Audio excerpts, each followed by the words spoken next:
Kenya's universal health coverage agenda and supporting global health efforts.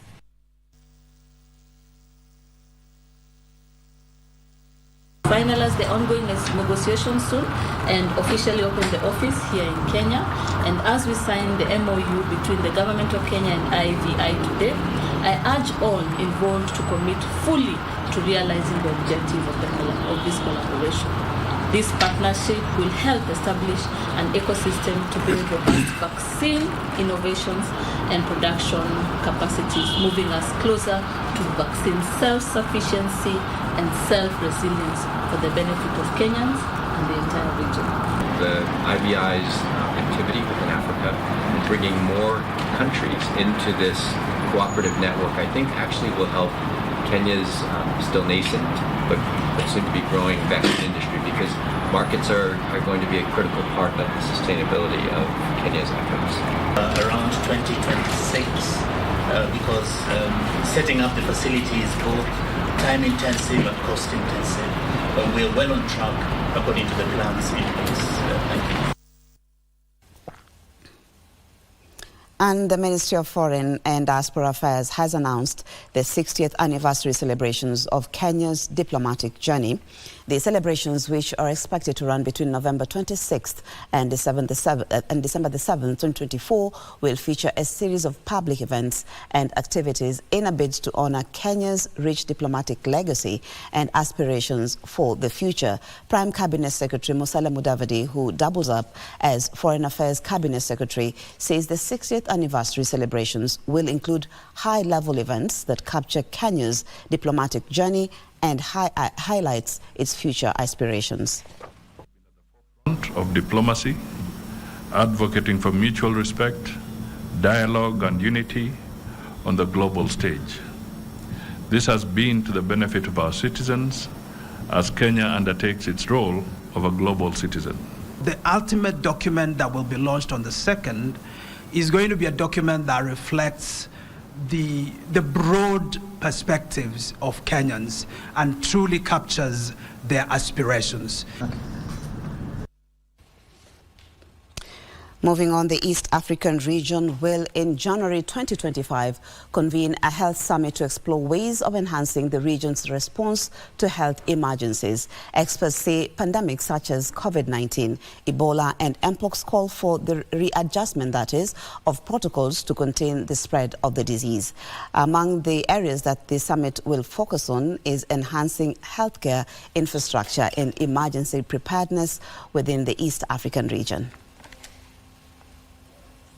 Host the inaugural East Africa Region Global Health Security Summit, which will provide a roadmap to how the region shall deal with emerging health security challenges going forward. Let us have our appropriate infrastructure in place, appropriate health systems in place, and personnel in place to enable us protect the region, protect East Africa, and protect the continent. Speaking at a stakeholders engagement forum that brought together several agencies within the health sector, Hilary Limo, manager Public Health Emergency Operations Center at the Ministry of Health, said the summit will provide a platform to share common goals, preparedness and build resilience in health emergencies. We are engaging here today present a unique opportunity to set the stage for what I believe will be a transformative chapter in the East Africa's approach to health security. Building on lessons from past pandemics like COVID-19, Ebola and the recent health concern of Mpox, the summit aims to boost Africa's capacity to manage unforeseen pandemics. There's lessons learned, there's conversations going on, there's a lot of policies going on. In Kenya today, the biggest conversation going on is healthcare. Dr. Timothy Onwen, chairperson of the board of the National Cancer Institute, underscored the significant role played by community health promoters in strengthening health systems. The first point of contact of communities with the healthcare system to be empowered in such a way that, first of all, they are able to be able to detect not just patients who are unwell with various conditions, but also prepare them. The summit will take place between 28th to 30th January 2025 in Kilifi County and will bring on board 14 East African countries. Doreen Arange reporting there. The Chinese Embassy in Kenya and the Kenya Broadcasting Corporation, KBC, have partnered to promote professionalism and integrity in journalism. The collaboration, launched on Tuesday at a Nairobi hotel, includes a 2-day training program aimed at equipping KBC journalists with critical skills to enhance their work. Speaking at the event, KBC Editor-in-Chief Samuel Maina emphasized the importance of continuous learning and benchmarking, especially as technology continues to transform the media landscape. So we want to enhance this collaboration between KBC and the Chinese Embassy so that we up our game by learning from the best. China is ahead in technology, and we can learn from the best. You can also send some journalists from China to come and work with our team here, and we also send our journalists to China. That exchange of knowledge is very important. He noted that the partnership will foster mutual growth among journalists from Kenya and China. We have many goals to achieve, and I'm confident we can rely on a continued support of the Chinese Embassy in Kenya, and I look forward to more engagement and partnership in future. On his part, Chinese Deputy Ambassador to Kenya, Zhang Zhengzong, highlighted the significant role journalists play in nation building. Journalists and reporters, you are the core of media and also the key factors in the success of media in conveying the information and shaping perceptions and even leading a country or nation into a correct direction. He urged reporters and editors to uphold ethics and deliver factual, verified information to their audiences, emphasizing that integrity is the cornerstone of responsible journalism. Speaking in one way while practicing another way. This is why I don't believe that the artificial intelligence could really replace human journalists and editors, because artificial intelligence may not have their own real values. The partnership marks a step forward in strengthening ties between Kenya and China, with a focus on empowering journalists to navigate the evolving media environment. Thank you, Kasichana Masha, for that report. Of course, that particular training continues today. Let's look at business, where the government is banking on the upcoming livestock vaccination to double revenue from the livestock subsector. Livestock Policy Research Director Christopher Wanga says the vaccination exercise is part of the livestock master plan that is earmarked to open additional niche, that is, markets for Kenyan livestock products. Kenya earned 191 billion shillings last year from the livestock subsector, representing a 24% growth from 2022. Earnings from cattle, goats and sheep accounted for a third of the earning, generating 154 billion shillings. To further increase earnings in the livestock subsector, the government says it will embark on a vaccination exercise that will target 77 million livestock as part of its livestock master plan. The vaccination exercise targets to contain the spread of foot and mouth and the pest petites, ruminants' highly contagious diseases. We rely heavily on the veterinary services to transform the livestock sector. We have targets to achieve doubling our milk production, increasing revenue from leather and leather products. The exercise targets to vaccinate 55 million goats and 22 million cattle within 1 year. We are on the tail end of generating livestock information through the development of a livestock master plan that will inform targeted investments in the sector. To facilitate frequent vaccination in the country and increase livestock production, World Organization for Animal Health is calling for capacity building among veterinary professionals to help address extension services challenges among small-scale herders. We're fully conscious that no matter if you have good vaccines, good equipment and so on, nothing is possible without a strong workforce in the field. Achieving the animal health strategy for Africa means ensuring that the capacities for veterinary workforce are in place, policies and regulations to ensure the prevention and control of animal health and ensuring also all the animal welfare standards are implemented as per WUHA standards in all the African Union member states. Kenya is banking on increased animal health to acquire new international markets. Cybersecurity experts are calling for more public-private partnerships, funding to combat cybercrime. CyberPro Global chairperson, that is Preston Odera, says there is need for a critical resilience mass to secure the country's digital economy. More with Alan Alco. Computer Incident Response Team detected 1.1 billion cyber attack threats from May to June this year. This was a 16.5% increase from the previous quarter. The increased cyber attacks incidences are being attributed to a lack of awareness in cybersecurity matters.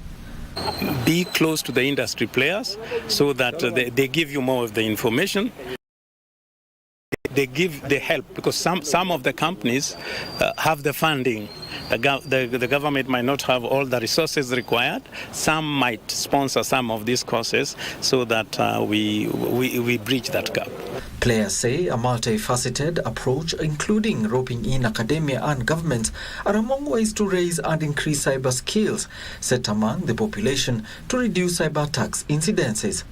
However, insiders in the sector say digital skilling goes beyond just cybersecurity.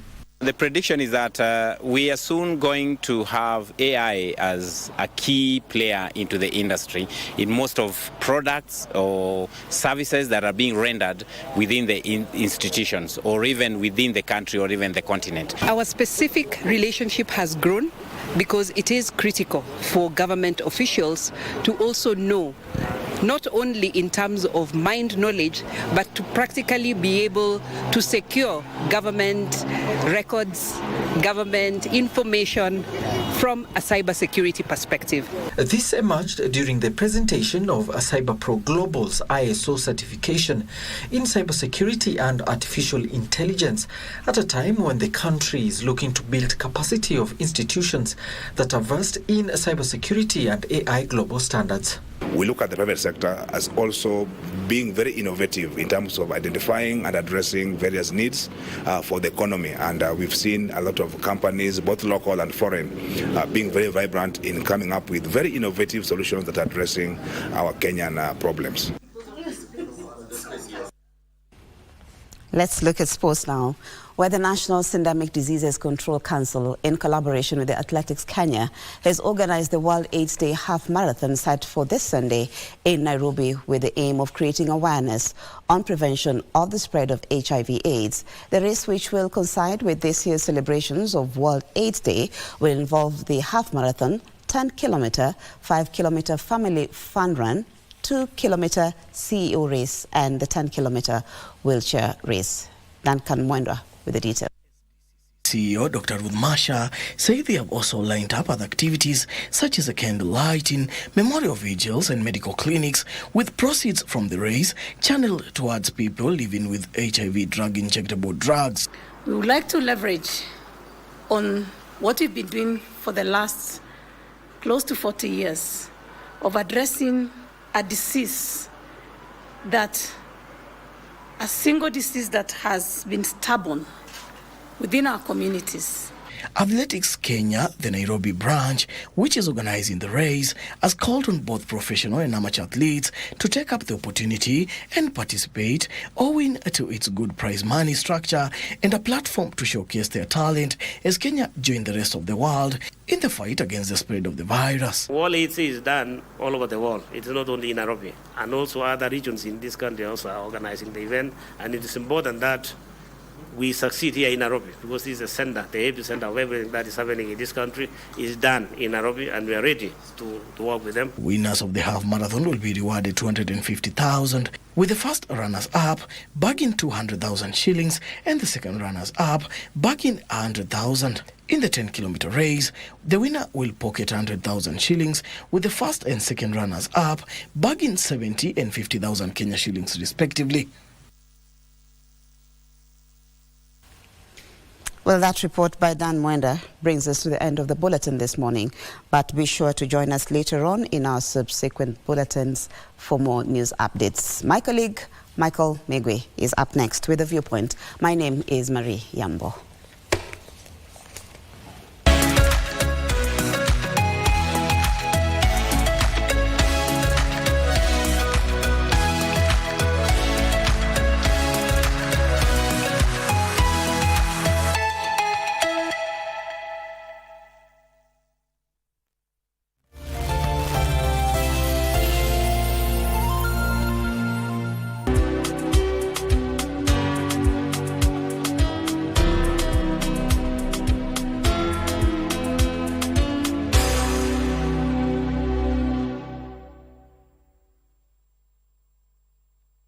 Thank you for joining us on Healthy Living. Stay connected to Voice of America at voanews.com. A look at your kidneys and how they impact your health. And an expert discusses chronic kidney disease and how to protect yourself. And Ivorian psychologist Noor Bakayoko shares some insights on bullying and what can be done. It's important to avoid major events or major health crises. How do you know if your cough is due to a serious condition? We'll have some answers. Stay well and strive to make every day a healthy day.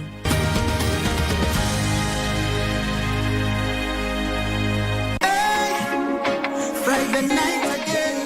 Greetings in the name of the Most High, Jah Rastafari. My good name is Marley Moses, the positive warrior, alongside... Yes, sir, DJ D-Rage, the baddest. Each and every Wednesday from 10 p.m. on KBC Channel 1 TV. Tunakuletea the biggest reggae party in 254 in a yard extra. Extra niceness of reggae music. Extra dose of entertainment. When the thing is nice, we have to do it twice.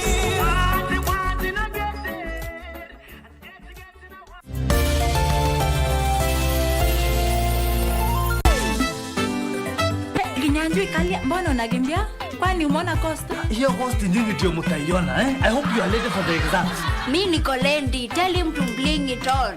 Teacher, Mr. Macfridge, I am on my bended knees and I am very sorry. I acknowledge that you are the teacher and I am the student. I am sorry. Viva! Viva! Kinyanjui, you have a lot of explaining to do. Can you come back here? Mr. Teacher, I am learning somewhere very, very important. I will receive it.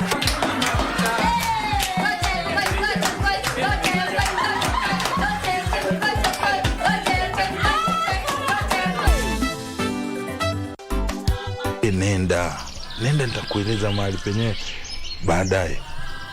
Nenda. Nangojea.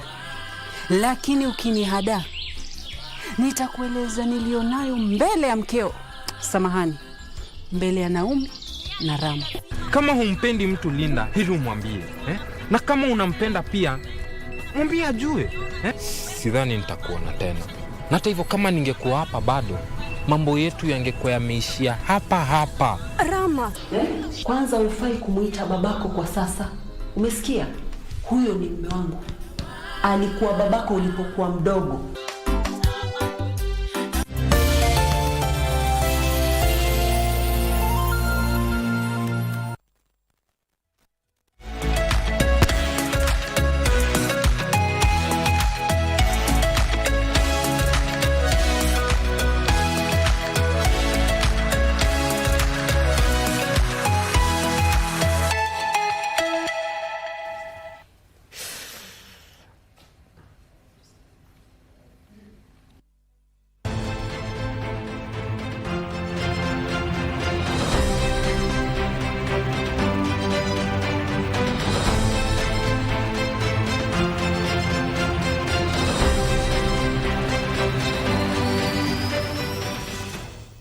Musa Sirma was born on July 17, 1961. He went to Kambimoy Primary School from 1969 to 1975 and Baringo High School for his O-level and Leighton Joro Boys High School for the A-level education. He later joined Egerton College, now Egerton University, for a diploma course in forestry where he graduated with a distinction.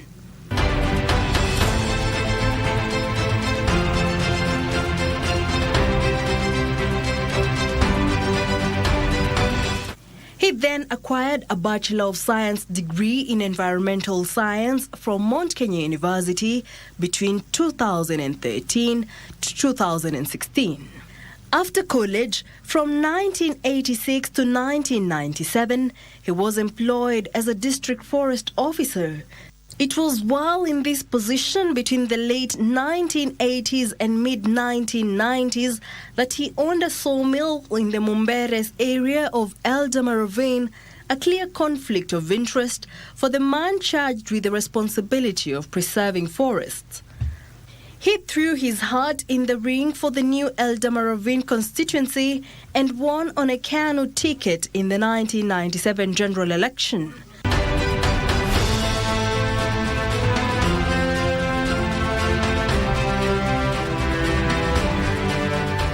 From 2010 to 2013, Sirma was appointed Minister for East Africa Cooperation.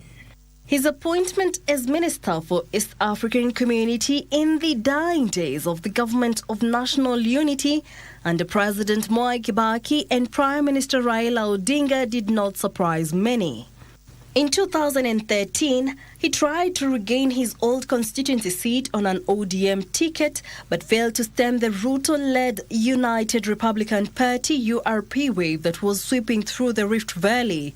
In the 2017 elections, Sirma vied for the dominant Jubilee Party ticket but lost in the primaries.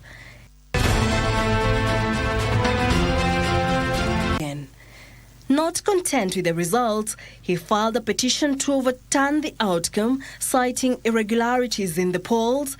After losing the petition and subsequent appeals, he took a low profile until July 2019, when he surfaced and declared that he had ditched DP Ruto and was joining KANU to support the former president's youngest son.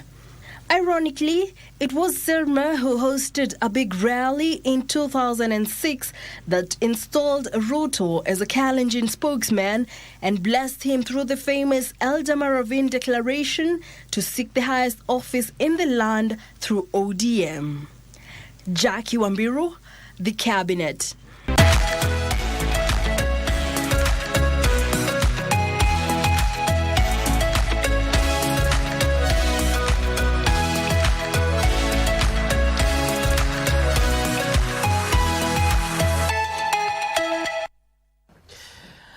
Welcome back to Good Morning Kenya. This is The Viewpoint. My name is Mike Migu, and now we are getting into the thick of it. My guests are already in studio. I'm joined by Dr. John Mukundi, who is a political analyst. Welcome to the program. Thank you. And Mheshimiwa Sosion, who is a former nominated MP and former NAT Secgen. Karibu sana. And former CAS. Former CAS. How are you doing this morning? Don't forget all the titles. Uko salama? Yeah, I'm good. Welcome to the program. Yeah, thank you. What, so far, with the events happening around political scene, what has stood out for you? Well, I think the key thing of this administration was transforming Kenya. And fixing what had not been fixed before and what had been deliberately damaged, from agriculture to MSMEs, ICT, housing, UHC. And I think if you're not new in Kenya, and now you know, Kenya has surplus sugar produced locally. And I think the first time since Moi administration, it was during Moi administration that we started seeing the gods of businesses importing sugar and killing local farmers and local investors. It continued during Kibaki. It was worse during Uhuru Kenyatta's administration. But within 2 years, just only with one thing, subsidized fertilizers. The cane farmers have realized enhanced production, and almost all the factories have roared back to operation, and we are getting about 84,000 tons per month, while the national consumption is 40,000 per month. That means we are able to store the surplus 44,000 for the period that the factories will stop operating for annual services. So meaning we have potential as a country to be self-sufficient and export. So it's interesting. Within 2 years, we can demonstrate that Kenyan cane farmers can actually export their sugar. And what it means is that if the government can work on pricing and taxation and all that, because imported sugar attracted duty. Now that these are produced locally, there is no duty. Then it is possible to bring down the prices of sugar in our supermarket and on the shelves for our Kenyan consumers. The turnaround in the agricultural sector that we've seen, when Kenya Kwanza administration took over, the number of bags of maize produced annually was around 30 million bags. But now the production is at 74 million bags. That means we've got surpluses. And we can go on and on with the different types of agricultural products, up to even milk. The milk sector has also witnessed tremendous improvements that are benefiting farmers. The coffee, tea, I'm a tea farmer myself and a milk farmer, and I see reasonable progress that is adequate, and a lot can still be done. So the transformation of the country is on course. To me, that satisfies me, because that means all Kenyans can access adequate food, and farmers who are hardworking can earn from their hard work. And government should continue subsidizing all the inputs, including chemicals, and work on the market chain system so that then the prices can be attractive, particularly when it's about exporting. You export, get higher pay, but local consumption, our citizens can access food commodities at affordable prices. So to me, these are great achievements. On the UHC, universal health coverage, though there are a lot of debates on whether it's working or it's not working, but the philosophy is it must work. The testimonies are coming out now that with proper registration, and I saw a case of a hip operation and hip replacement, conducted in Wajir Hospital, and at the cost of SHA. So many medical cases that would have been so difficult to afford by the households are now being executed by the UHC. So it's a matter of time before it gains proper traction, and the teething challenges are swept off the way. Then Kenyans will begin appreciating the value of UHC. And very finally, there are two things that any government in the world, if they work on, then the country is good and the citizens will be living a good life. That is, one, healthcare system, quality, free and affordable healthcare system.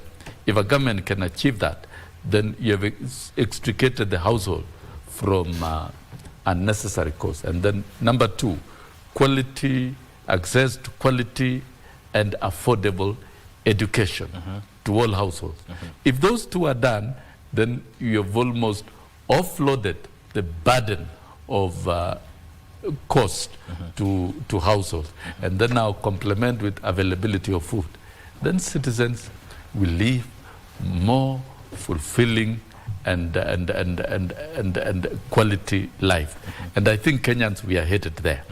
When time comes for us to fully account blow by blow, we will be accounting what we are witnessing and what has changed and what can be quantified and what can be counted and what can be measured. So the country is on course. Yes. Dr. Mkundi, for you, what stands out for you given the current events?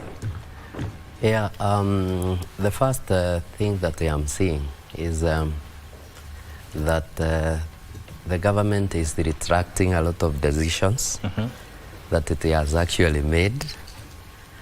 So I'm seeing like we have a government that is not very, very keen before it makes some decisions. It is awaiting for some people to get some feedback from the public so that they can know whether it has made the right decision or not.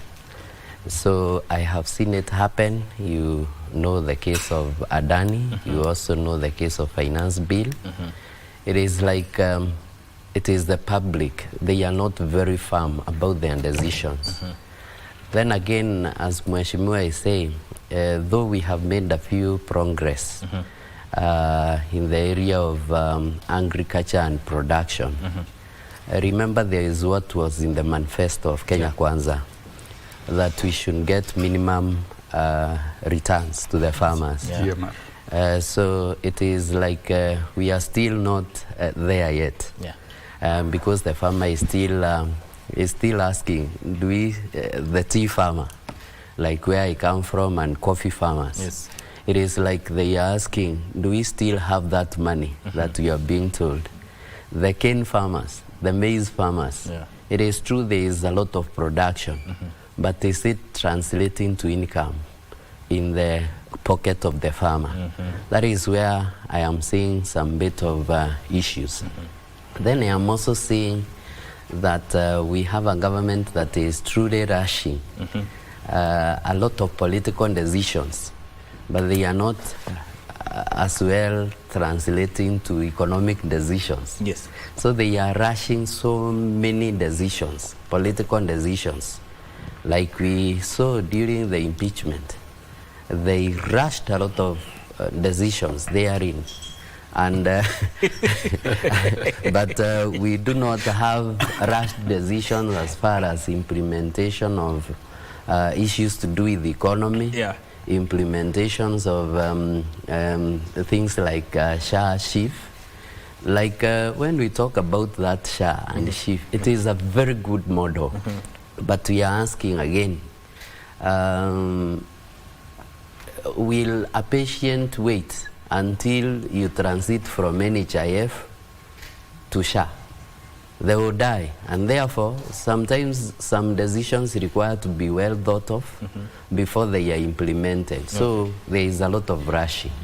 So that is what I am seeing. Also joining us is Wakili Peter Wasaga, who is an advocate of the High Court. Welcome to the program. Thank you so much. It's been a minute. It's been a minute. Yes. Karibu sana. Thank you so much.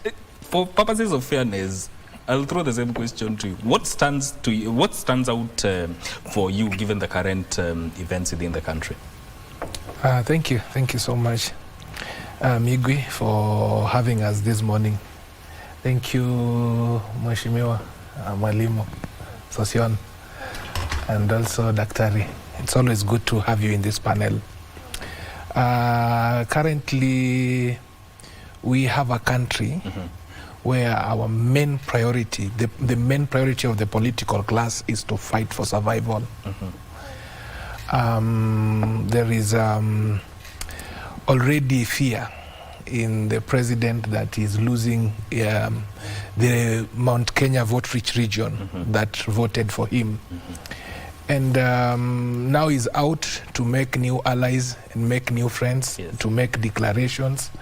Some of those declarations are not well thought. Some of them have no clear policies and legal framework. And they keep embarrassing the president.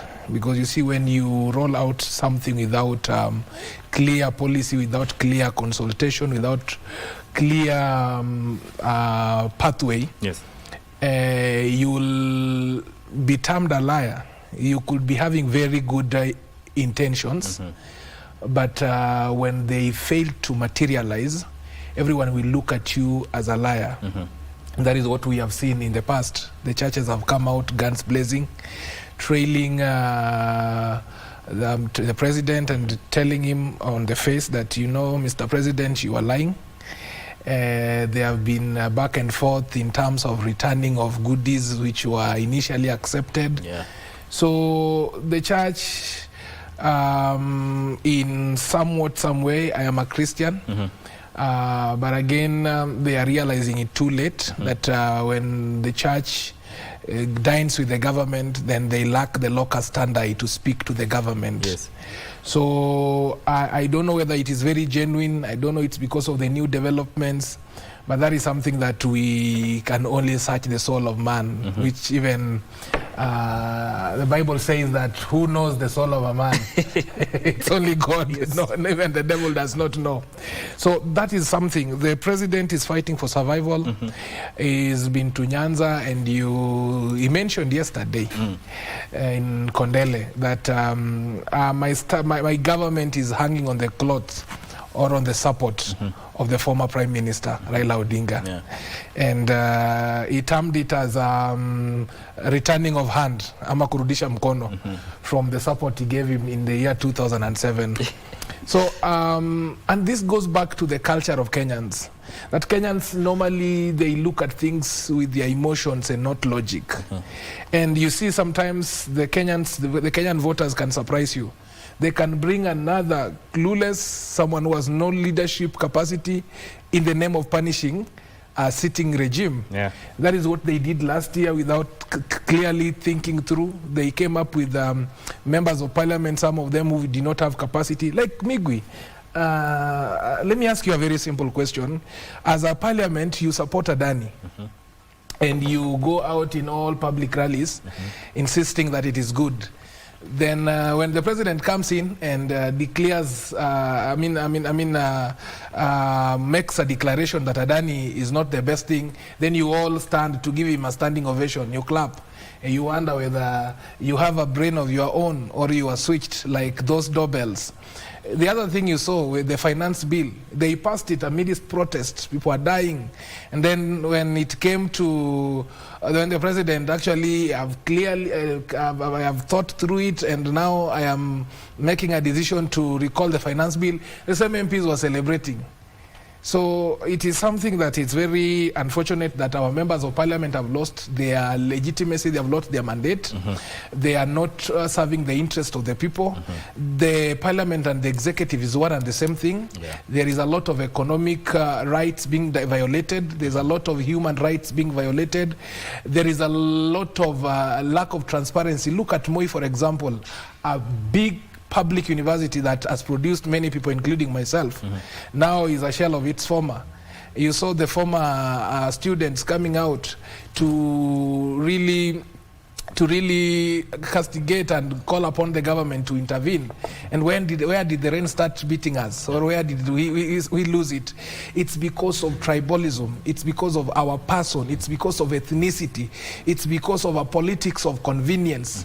Gachagua is out. So without even questioning it, we are opposing the government. So that mentality, if we go on with that, we cannot really have a clear thinking pathway that can develop this country, especially at this challenging moment. Yes.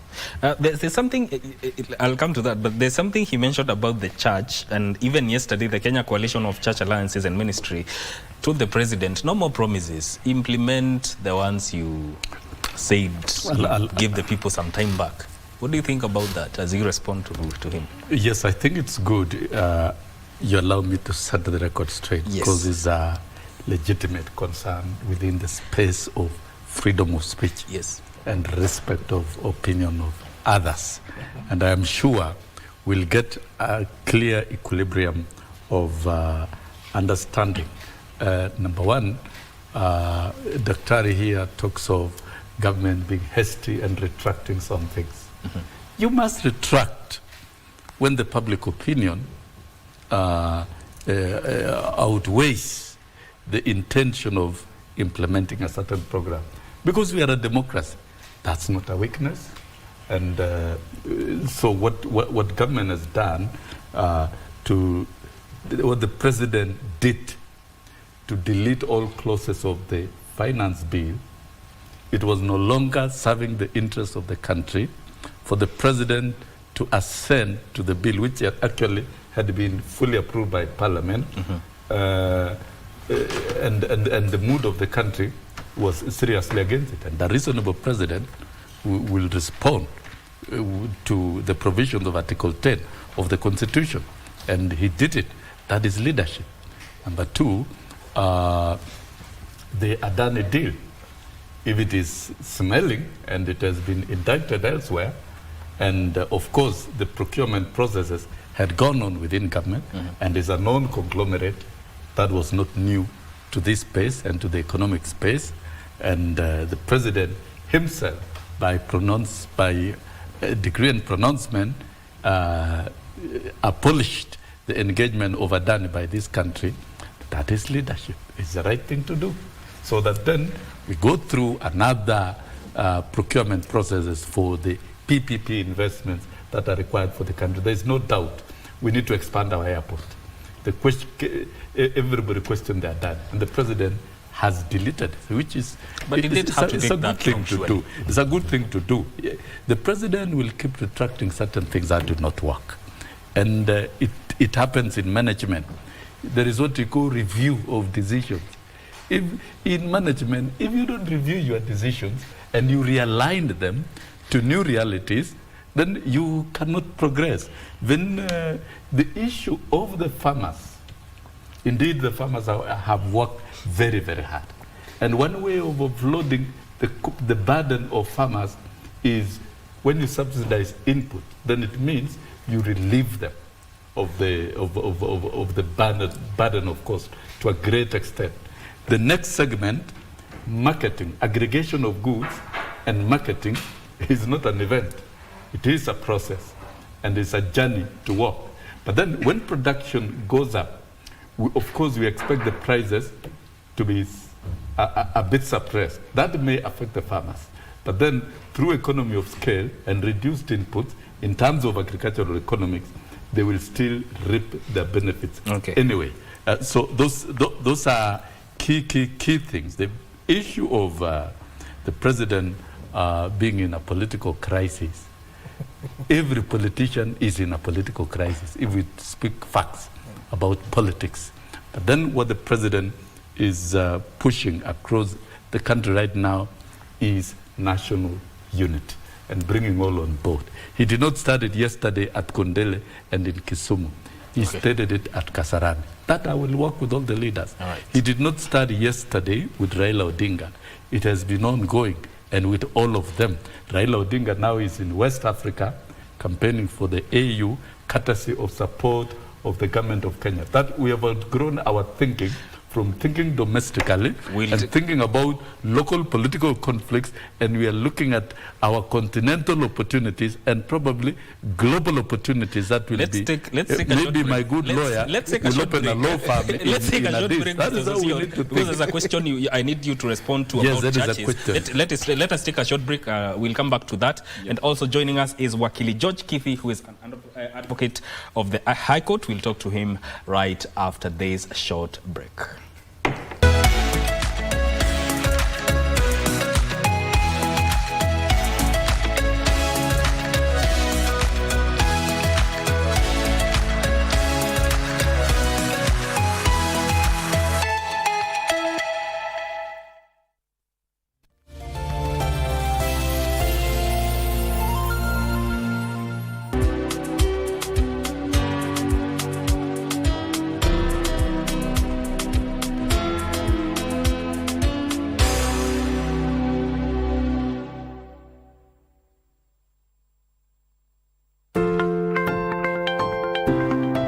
The Kenya Medical Training College, KMTC, is delighted to announce its 93rd graduation ceremony scheduled for Thursday, December 5th, 2024 at the Moi International Sports Center, Kasarani, Nairobi from 8 a.m.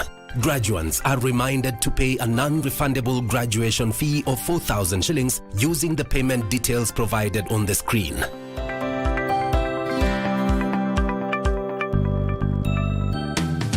Graduation gowns can be collected at the college headquarters, and the graduation booklet is available for download on the KMTC website. For more details on the graduation, training programs, intakes and application procedures, visit www.kmtc.ac.ke. KMTC, training for better health.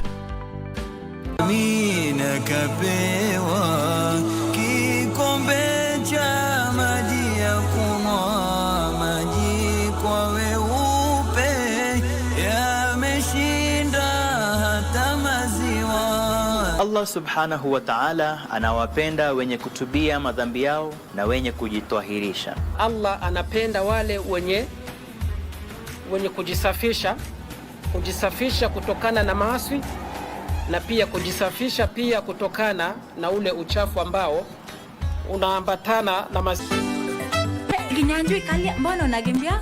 Kwani umeona Costa? Hiyo Costa nini ndio mtaiona eh? I hope you are ready for the exams. Mi niko Lendi, tell him to bring it on. Teacher, Mr. McFreed, I am on my bended knees and I am very sorry. I acknowledge that you are the teacher and I am the student. I am sorry. Vivo! Vivo! Kinyanjui, you have a lot of explaining to do. Can you come back here? Mr. Teacher, I am learning somewhere very, very important. I will see you later.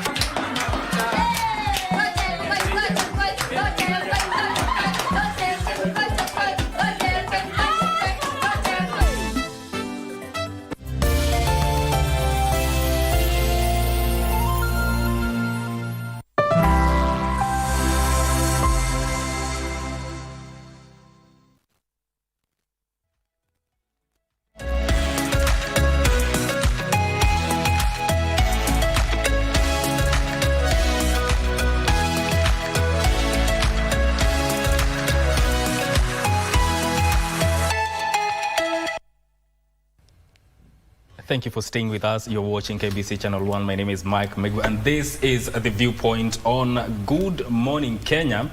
There's a question I asked Mheshimiwa Sosion about the church and how yesterday they told the president, first of all, make good the promises you give, no more new promises. Is the church, can we say the church is, quote unquote, reclaiming its voice in all this? No, the church has never lost its voice. And the church in Kenya has been part and parcel of democratic development. It has been part and parcel. It has been part of the struggle. It is a strong moral voice outside the political sphere, and it has always spoken on frontier of social justice. And the president is a member of one of the church. Is an avowed and devout Christian, for that matter. So he's very conscious about what the church is saying.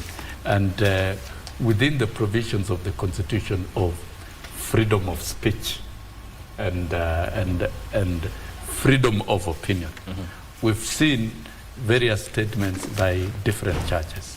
We saw the Catholic Church, and you look at the preamble, they analyze the country and said, yes, it's now peaceful, security is good, but these are the issues of concern. Issues of concern. The church has a right to place before the government of the day issues of concern that are afflicting their members. And we've seen different groups of churches place such opinions before the president. And I can tell you on this show, the president is very conscious to the opinion of the church. He's always willing to listen to what the church is saying, and he's willing to consider. In management, listen to the opinion of people. No man is an angel. We are humans, and so none of us is perfect the way we do things. And so feedback from public feedback in a democratic setup is good, and that is what the president values. And so I believe the opinions that have been rendered are being subjected to the process of analysis, consideration, and where it fits, it shall be factored appropriately. And so the president cannot ignore opinion of Kenyans, whether it is from the churches, whether it's from trade unions. We have seen since Kenya Kwanza administration came to power, several strikes of workers, and the president has taken time to understand and to engage the various parties. We saw the doctors, and it ended up with good engagement and resolve by the president. We saw the teachers, their issues were also addressed. We have seen the lecturers, some 9 billion has been factored for their CBA, despite all these challenges facing universities which are collapsing. And I would like to say, even the rot facing public universities did not start with this regime. The university started off very well through Kibaki agenda of universal access and improving transition to universities. But the Uhuru administration, particularly in reducing the transition to universities, caused a very serious economic challenge to the universities, which has not been cured up to now. It's now what is being addressed. So generally, the president has listened to all Kenyans, and will listen to all Kenyans, collectively through their organized groups or individually as individuals, including institutions of parliament. All right. Let's now look at what is making headlines in our local dailies, and I'll start with the Star. This is what is making headlines. Courts cash starved as backlogs build up. Judiciary faces a budget shortfall of between 20 to 43 billion. That story, you'll read it on in detail in page 4 and 5. And also here, Rosing welcome. City rolls out a red carpet for Ruto. That is in regards to President Ruto's visit in Kisumu yesterday. I want to engage you, Wakili Kithi, on this issue. Courts cash starved as backlogs build up. What's your take on that? And what is happening? That's a true statement. We have a problem with the judiciary, or at judiciary, because it seems to be the first call when government is reducing expenditure and cutting expenditure in institutions. Why it is a victim is because the administration of justice seems passive. It doesn't build the roads, it doesn't buy the ambulances. It is not optically present, but again, in the silence of its voice, the administration of justice is one of the pillars. The Constitution has special access to it. So although it seems the first place to hurt, I do think that eventually it will be realized that it is an important pillar in society. But fast forward, cutting expenditure comes with the good and the bad. The judiciary must also adapt to these changes. They don't make decisions in parliament, and budgeting is a political process. It's a negotiated process, sometimes even rewarding ethnicity and loyalty within the budgetary process, which it can delve into. So it have representation and a voice within parliament, because it doesn't vote for a member of parliament to represent it. It's an institution that gets insulated through goodwill and badwill. Some or somewhat depending on the environment. So that continues to be cyclic. Every budgetary system and for every regime, obviously, the judiciary cannot be allowed to be in bed with whatever government or executive. It can't, because that's very dangerous for the country.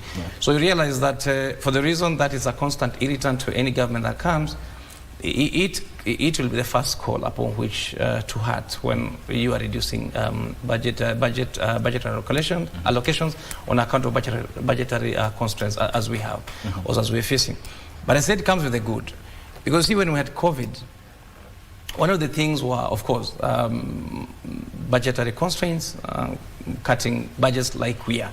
So the presumption is, in case of any problem, we must find a way to survive. So we adapted means where justice can be administered. And one of the most revolutionary ways was to attend court through the conventions and congregations using the internet and technology. That has developed, it had its teething problems, but that has developed over time. such that it becomes the norm. You can attend your cases, and we can attend our cases at the confines and comfort of our offices. In fact, for the urban courts, litigants can also attend courts via internet and so on and so forth. We have a problem still with the rural areas because of electricity and connections. But again, that's a system that's being developed. I do know, for instance, that the courts are adopting a unified system much more improved than the one that we're using now, so that they have their own inbuilt system where you can file and access court and know how your case has developed, so that we have paperless processes. Now, you realize that you therefore don't have to transport your judges to a circuit of sorts, like move Court of Appeal. If it's not in Kericho, you move judges of the Court of Appeal to Kericho, and the circuit gets reduced, and the contact with the judges also gets reduced. If you can't contact the judge, and you don't have to access the judge physically, many things get reduced, including the risk of contamination and alteration of the process, and therefore the reduction of incidences of contact and the bribery and all those things that are being suggested. So yes, it comes with the good, but it comes with the bad, but also comes with the good. The other bit is why then can't we come with processes that reduce completely, almost complete, the cost of access to justice? And the other bit also is the cash that is collected in judiciary must go back to develop judiciary, as opposed to go to the exchequer and then applied at the wherewithal of the executive, because that's a lot of money, one of the revenue streams of government. Now, if you look at the argument as to, therefore, what happens, I think it has affected the entire society. There are institutions that appeal as a society because they go to the very basis of a constitutional dispensation, democracy, and discharge of justice and processes there too, and eventually, therefore, stability of society and peace. Therefore, the balance is delicate. We understand what the government is doing, but also we think that the culprits are not and are supposed to be the process of administration of justice, especially judiciary. They are somewhere else. And of course, the people who make those decisions to cut the cost are the ones that want to sustain, for instance, the CDF and all that. I mean, I'm talking about Parliament. And therefore, the decision maker will be conflicted in making a decision in cutting budgets, because you see, there's that which gives that person comfort, and wouldn't care or cares less how the judiciary behaves and fails, because on a day-to-day basis, they feel like that's an away institution, far away from their own establishment and comfort. So you realize that even in decision-making on budget cuts in government, there's obviously conflict of interest, because they make decisions based on where the thinking of the comfort will be, and where it will hurt them, they won't touch, and where it is farmost and far-flung in terms of proximity to their comfort, then of course they make such decision, and that's why you see such a headline. But eventually, I think that we should adapt to such situations. We did it during Moi's time, and I think we survived about 9 years, we completely without the comfort of the loaning system, international loaning system, and the Bretton Woods institution. We had their own problems with them. But for now, I do think the advent of technology is a robust and available way upon which we can adapt to such situations. Okay, Doctor, I want to get your sentiments on this, and also one of the things that has been attributed to this is the late releases from the exchequer. What's your take on that? Yeah, first of all, let me say that I think the government may be having some financial strains. The reason is because number one, you realize that there was the finance bill that would assist to collect revenue. I think that one really affected the government way of funding itself, and therefore we could be having some problems, and therefore they are trying to cut on some cost. the most sacrificial lamb in this case would be the judiciary, as the arm of the government, because it doesn't participate, as Wakili is saying. It doesn't participate in the way in which the sharing of money is there. You realize the parliament is the one that deals with the allocation. Executive also has a play in the way the money is being shared, but the judiciary is just waits, and therefore it can be sacrificed to a great extent. And that is why we have that problem. But we have also seen, we have heard from a section of Kenyans that there has been a lot of compromise also in the judiciary to the executive. And could be whatever they are told, they are following, if that would be the truth. So it has been like that according to me. To you. Yeah. Now, I want you to also get, I want to get your sentiments on this, and also the questions, or the question of, is it only the budget or lags it in terms of expediting cases is another problem that the judiciary is facing?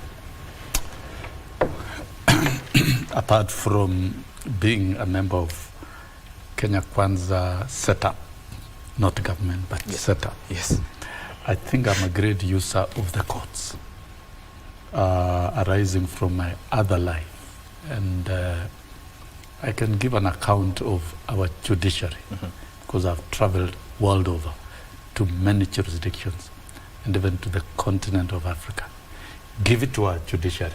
They've done a fantastic job. We have one of the most independent judiciary in the world.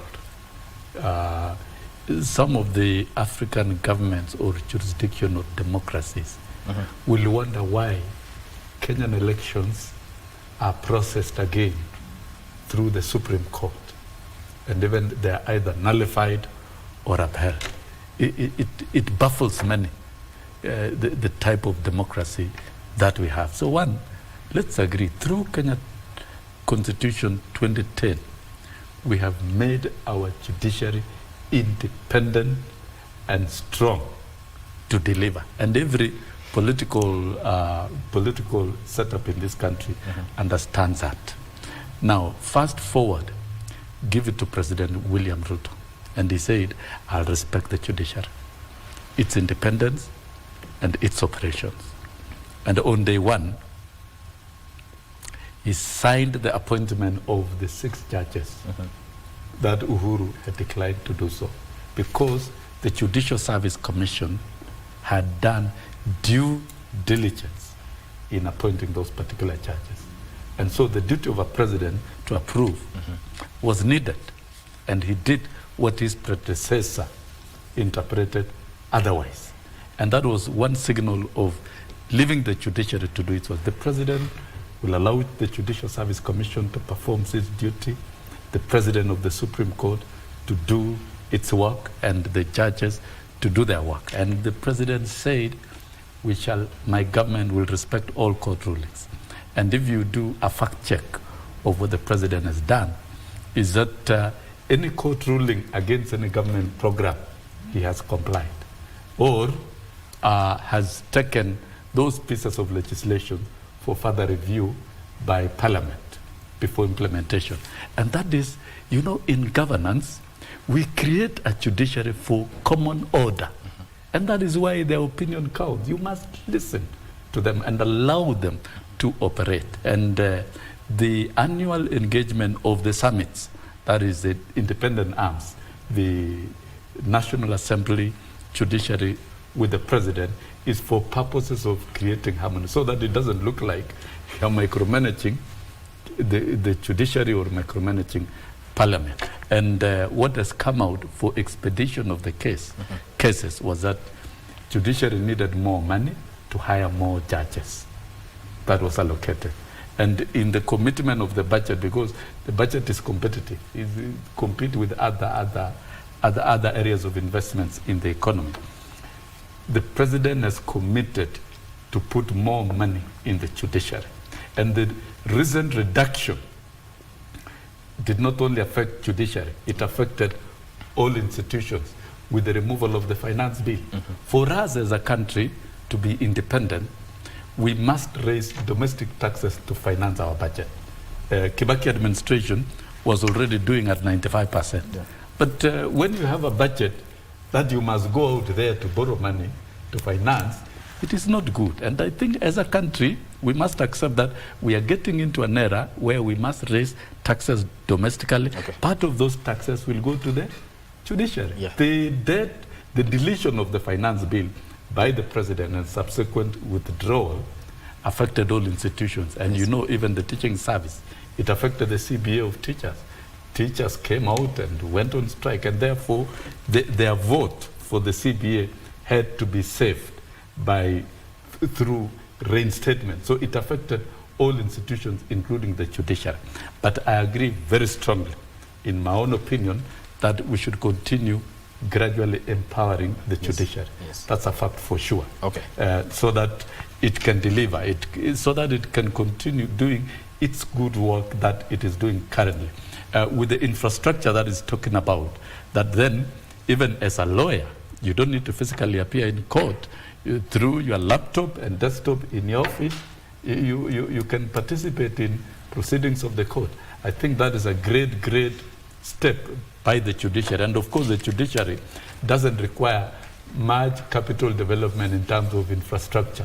You only need software and hardware investment of that infrastructure and you work. Unlike roads, you need to build roads, you need to build, connect electricity and do real capital investment in other sectors of the economy. Okay. But I agree strongly, the judiciary has to be funded. The president is conscious about it, that the judiciary is important to make it independent, even in matters of dealing with corruption, so that corruption cases can be expedited.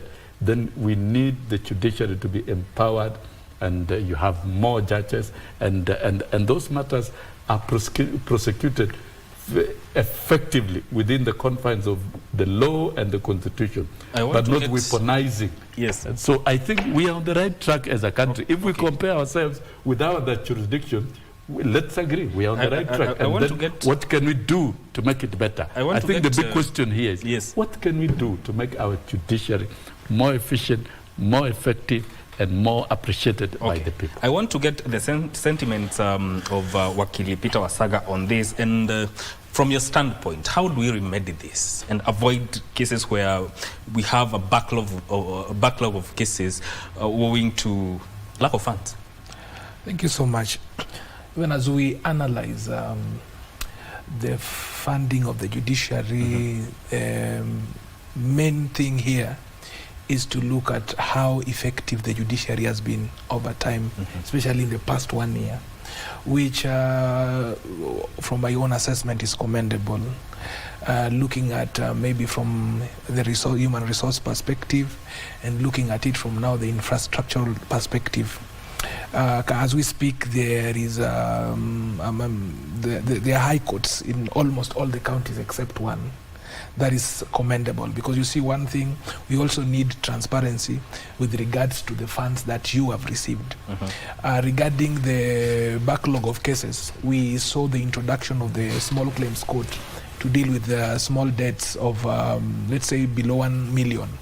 And that has unlocked billions of money that were held by individuals against individuals, even companies against companies, and this is something that has immensely reduced the backlog in the courts, because initially all these matters were taken to the magistrate courts, and the magistrate courts were not fully resourced human resource wise, and a case will take a very long time. For instance, you would file a matter today, and wait for almost a month to get directions regarding the same matter. You'd want to send a clerk to go and pick dates. You'll want them to peruse files. You'll want them to travel long distance. Like this morning, I have cases outside Nairobi. They are being done in the office, just at the comfort of the office, virtually. So we are able to file online, which is very effective. Both in the subordinate courts, the high courts, and even the Supreme Court, which is very commendable. Looking also at the aspect of the human resource, let's say the budget in some way has contributed to lack of manpower in terms of judges, magistrates, to preside over cases. Because even if you take these things, if you take the matters, virtual court hearings and put it on the table, but then without the judges to preside over these cases, then that still is a mirage. We need the human resource to deal with these matters. And as we speak, the only court that is fully operational in terms of the human resource, and which is dictated by the Constitution, is the Supreme Court. Other courts, for example, the Supreme Court, are short of almost 70 judges. Remember, there was an advertisement, and the interviews were already slated when the finance bill was actually rejected. And the Judicial Service Commission actually halted the whole process. We have never gotten any indication as to the appointment of the new Court of Appeal judges.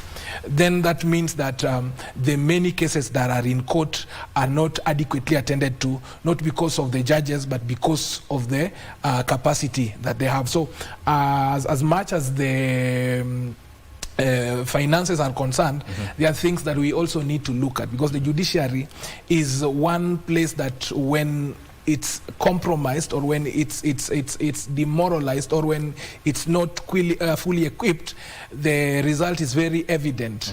That is why there are so many corruption cases lying in court for a very long time. We have very many witnesses. For example, in a case, you'll have like 70 witnesses. For 70 witnesses, that's a matter that you cannot hear in one month. You cannot hear it in two months. It can even span to 4 years, 3 years. And when these individuals who are accused of committing these heinous offenses, they go and get cash bail, they also lean towards the presumption of innocence until proven guilty. They continue holding offices if they are not held accountable. And with the protracted court cases, you find those who with very compromised characters and criminal accusations keeping or holding offices to the detriment of the public. And actually that is what is happening right now. We've seen, for example, Mheshimiwa Waluke, for example. He was accused of corruption, and even the court convicted him for that. Allow me to cut you short. On that point, hold that point. We go for a short commercial break. We'll be right back. Thank you. Don't go too far.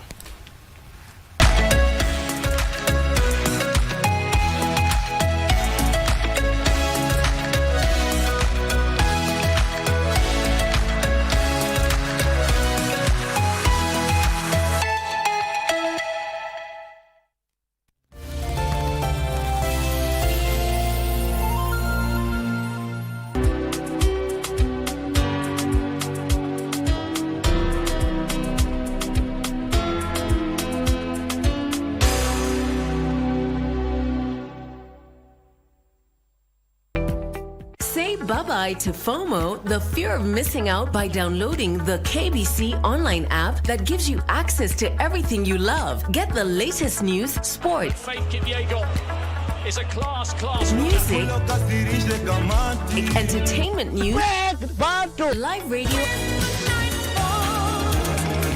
and so much more at the palm of your hands. To get the app, simply search KBC Mobile Digital App in your Google Play or App Store and download the app. Catch what you want, anytime, anywhere. Stay connected. Stay ahead with KBC Mobile Digital App.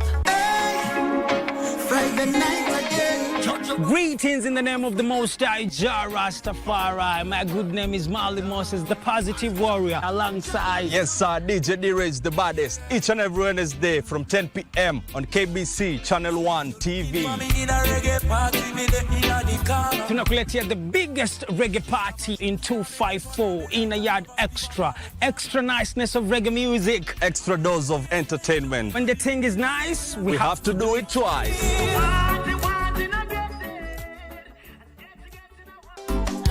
Nenda nitakueleza mahali penyewe baadaye.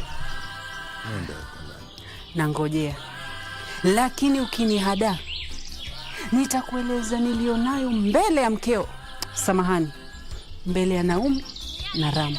Kama humpendi mtu Linda, hili umwambie, Na kama unampenda pia, mwambie ajue, Sidhani nitakuona tena.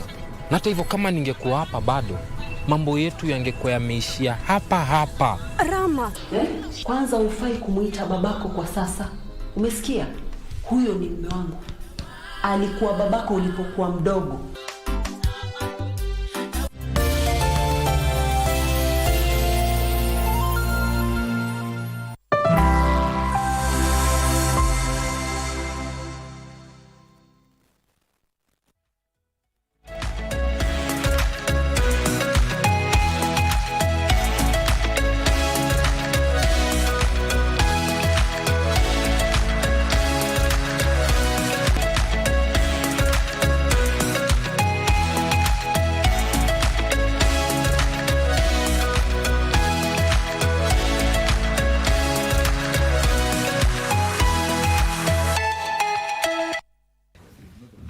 Welcome back to the Viewpoint. This is Good Morning Kenya. My name is Mike Migo, and thank you for staying with us. We continue with the Viewpoint.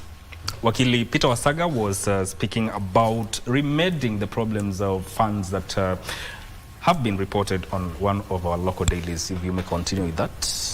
So, thank you so much. When we look at the finance crash at the judiciary, we have to look at it wholesomely. We have to look at it in terms of facilities, the courts. We have to look at it in terms of human resource, in terms of the judges, in terms of the clerks who are being employed. And we also have to look at it in terms of now how transparent has the judiciary been. In fact, from the report yesterday, it's very clear that there are very many milestones that the judiciary has made. I was telling you about the danger we face when the judiciary is not well equipped in terms of judges.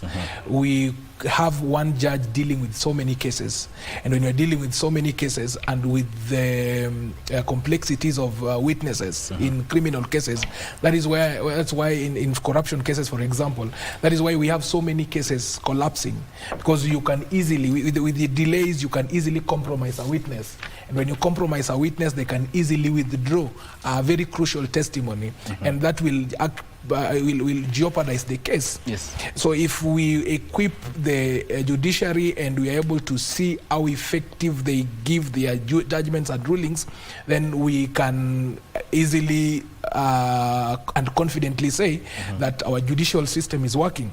But let us look at it from, currently, how has it affected its mandate?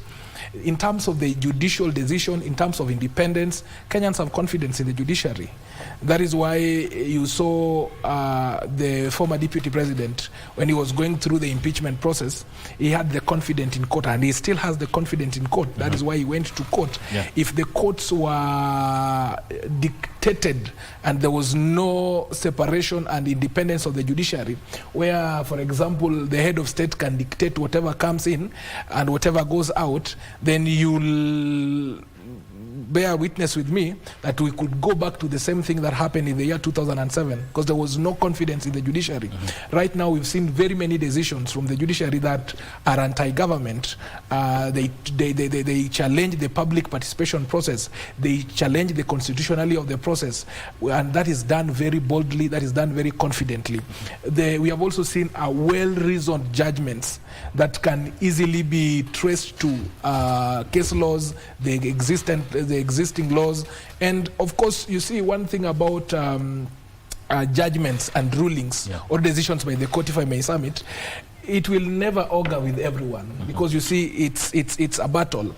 There is a battle between the person claiming or the person petitioning and the person responding. And of course, every argument is geared towards winning a case. So when a case is not decided in your favor, the best honorable thing that you can do is to appeal. Of course, there are certain areas and there are certain decisions that clearly from the decision of the judge, you can see that there is some inconsistency in how he has made that judgment. Perhaps there is a principle he relied on in a previous matter, and then when it comes to a new matter, he totally deviates from the same. Or there are evidences of corruption. There is a system through which that can be dealt with. So there should you can go to the Judicial Service Commission to complain against a judge, and if there are evidence, like what Rigathi Gachagua did, so you alleges must prove. If there are evidence, then that can warrant the removal of the judge. So I think we should have a balance. We understand that the country is facing a lot of financial challenges, but again, we should have irreducible minimums. For example, you should not cut 50%. Like right now, the judiciary is operating with almost 22% of their initial requests. So if it could be enhanced to around 50%, that could make sense, and that would also make their work very effective. I think going to your second question about remind me again? How we can remedy this? The best way to remedy this is to leave the judiciary to perform their mandate independently. That is that's the main thing here. Because if you interfere with the judiciary, if you use that finance budgeting as a tool to blackmail them, if there is also clear opinion that there is a way the judiciary is dining with the executive, that is something that must be worked on. Judiciary should be left to perform their functions. The judiciary should be funded, and the judiciary should also account for the funds they have, and the judiciary should also, within the Judicial Service Commission and within the judges themselves, they should also work on getting the public confidence by making consistent decisions based on principles, based on the law. And then if that is questioned, then we can also get a very clear pathway to develop our jurisprudence and also to develop the effectiveness of the judiciary going forward. Let me take you through the front page of the Standard quickly, because there's a conversation I want us to get into. Ruto, why Gachagua had to go, giving the example of his former deputy president, Mr. Rigathi Gachagua, who was recently impeached. The president yesterday said he will send home any members of his Kenya Kwanza government who propagate hate, division, and tribalism. The head of state said all officials and learners must preach unity and work for every Kenyan. Read that story on page 4 and 5 of the Daily Nation. Raila pitches camp in West Africa as he campaigns for AUC top job. Mr.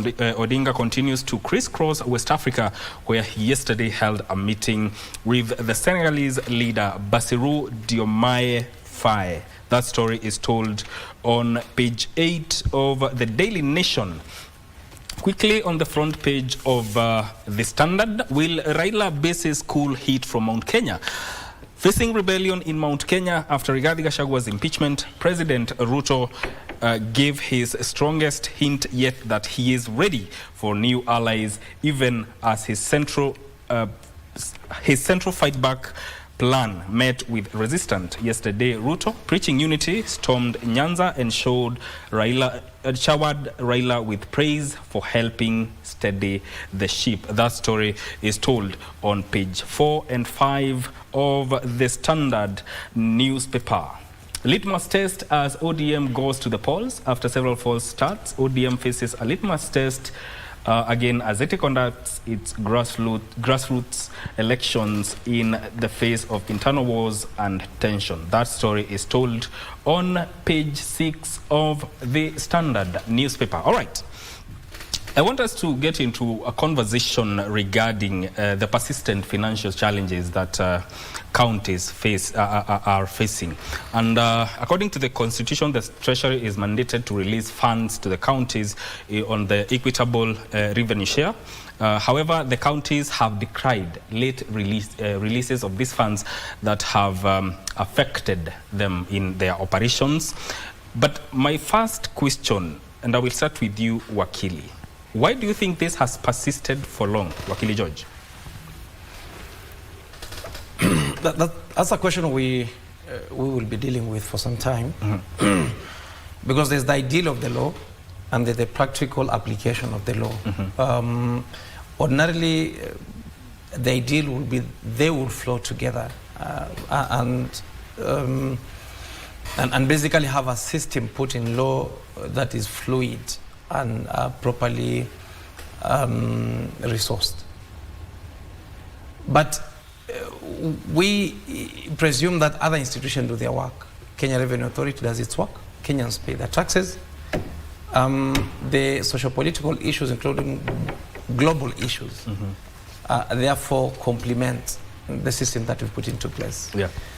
But we do know that there are factors that are very disruptive of a financial system put into place for any country. The US has its issues that is dealing with. Inflation has been a big issue. The UK has its issues. So the global factors keep on, because we trade with the entire world. We have to get goods like petroleum products from somewhere else because we don't produce them. But we have checked what we produce elsewhere, like coffee and tea, avocado and whatever we are producing. And these days, of course, we produce human resource and take it out there. But all that has to be transported at a cost. And there's a tax implication and so on and so forth. You realize that a lot of the hardware that we use for purposes of development here is imported. And therefore, if you look at the cost of hardware, which is a finished product, vis-a-vis the agricultural product which you produce as a raw material, there's quite a problem there in terms of much of what we spend cannot be what we get as an income as a country. But that has its own issues in terms of affecting the dollar element vis-a-vis our shilling and so on and so forth.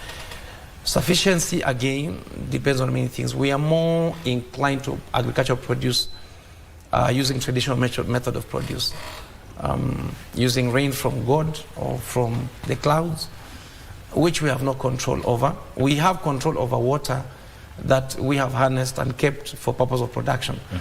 So many things are not right. So you realize that to have a system that is working and complementary to each other is very difficult. The counties survives as a devolved government, but I would say they have been given some element of independence in how they operate, by law and the Constitution. They are supposed to resource mobilize and therefore resource themselves apart from relying on the allocation of what Kenyans collect and put in a kitty, and they get that, the money. So they're supposed to come with ways in which they survive. Give it to them. I mean, we've come from far. If you looked at the previous devolved system that we had, which were municipalities, there was a very big problem there because they were completely insufficient and there was no service provision. The counties have tried to pick it up and provide services to the people, probably much better than what the municipalities and city councils and city municipalities and town councils did. Yes. So if you look at the historical progression, yes, we are somewhere many steps ahead. But you look at the ideal of the Constitution and where we wanted everything to be, especially many years after devolution of the Constitution that probably packaged the administrative system of the two-tier government, we are not yet there.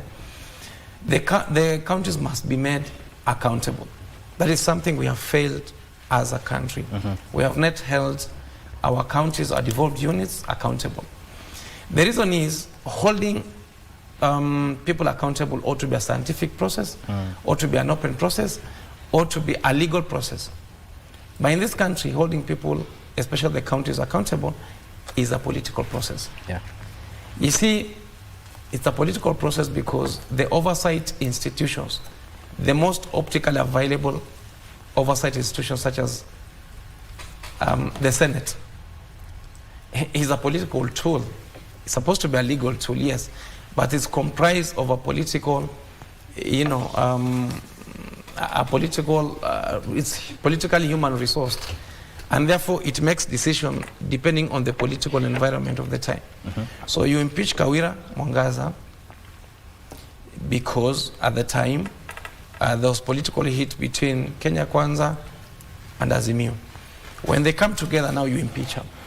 And therefore, how you place and do oversight on the counties depends on the political environment of the day. Of course, lest and assembled and packaged as if there's some semblance of input of law, but it's political emotions that drive that. If you touch a governor today, you touch either a community, an ethnic community, or you touch a political segment of the political composition. So a governor from Nyanza is most likely sponsored by ODM and comes from a certain ethnic group where Raila Odinga supports government, and Raila Odinga looks at that as his bastion. And therefore you now get into those intricacies and problems. If you touch Central Kenya governor today, it's looked at as if it's persecution of Central Kenya, because recently then we had a Central Kenya highest person in government impeached, and so on and so forth. So the politics of the day obviously incline towards affecting oversight, and therefore accountability is compromised. Suffice it to say, therefore, that the biggest problem we have is not money flowing from government to counties. By the way, people in this country can survive even if money is not sent. Because there's a way the private sector fuels also productivity, movement of people, and it pays the people and salary. So yes, Kenyans have the resilience to survive, notwithstanding the political environment, and how national government relates with the county governments. But the county governments are supposed to help the composition of the entire government, looking at the first tier and the second tier of government, national government and the devolved units, for purposes of harnessing growth and development. That is not happening because of the disconnect between release of the money and the oversight environment upon which you must have fear of the money that is sent to you as a governor and the executive in the administration of the funds from Kenyans. Those funds are not from your county. They're coming from all Kenyans. So a person from Kericho and a person from Mombasa contributes the money given to Nairobi. A person from Nairobi and a person from Nyanza contribute the money given to Mombasa. So it's the entire country contributing money to Akiti, given to a certain county, using an equitable formula, where then the money is supposed to be accounted not by the people of that county alone, but the entire government, because then that's why the institution of accountability are national. When therefore the institution of oversight do not work, it means that is where there'll be a problem, because then the political powers seem to be dominant over the legal processes, and therefore we have a friction there and a problem. So when you come to the courts, what plays out eventually, if it gets to the court, because I can tell you it's difficult, the political process ordinarily is probably hotter and more dominant versus the DCIs, versus the EACC, versus all that, at least in the short term. And therefore you realize that you have first to look at political process as you make decisions on the legal processes. The political process are first in time vis-a-vis the legal processes, and that's the disconnect. So to have mercy on it's okay to send money to the devolved units, but to exercise mercy of perception on the devolved units for purposes of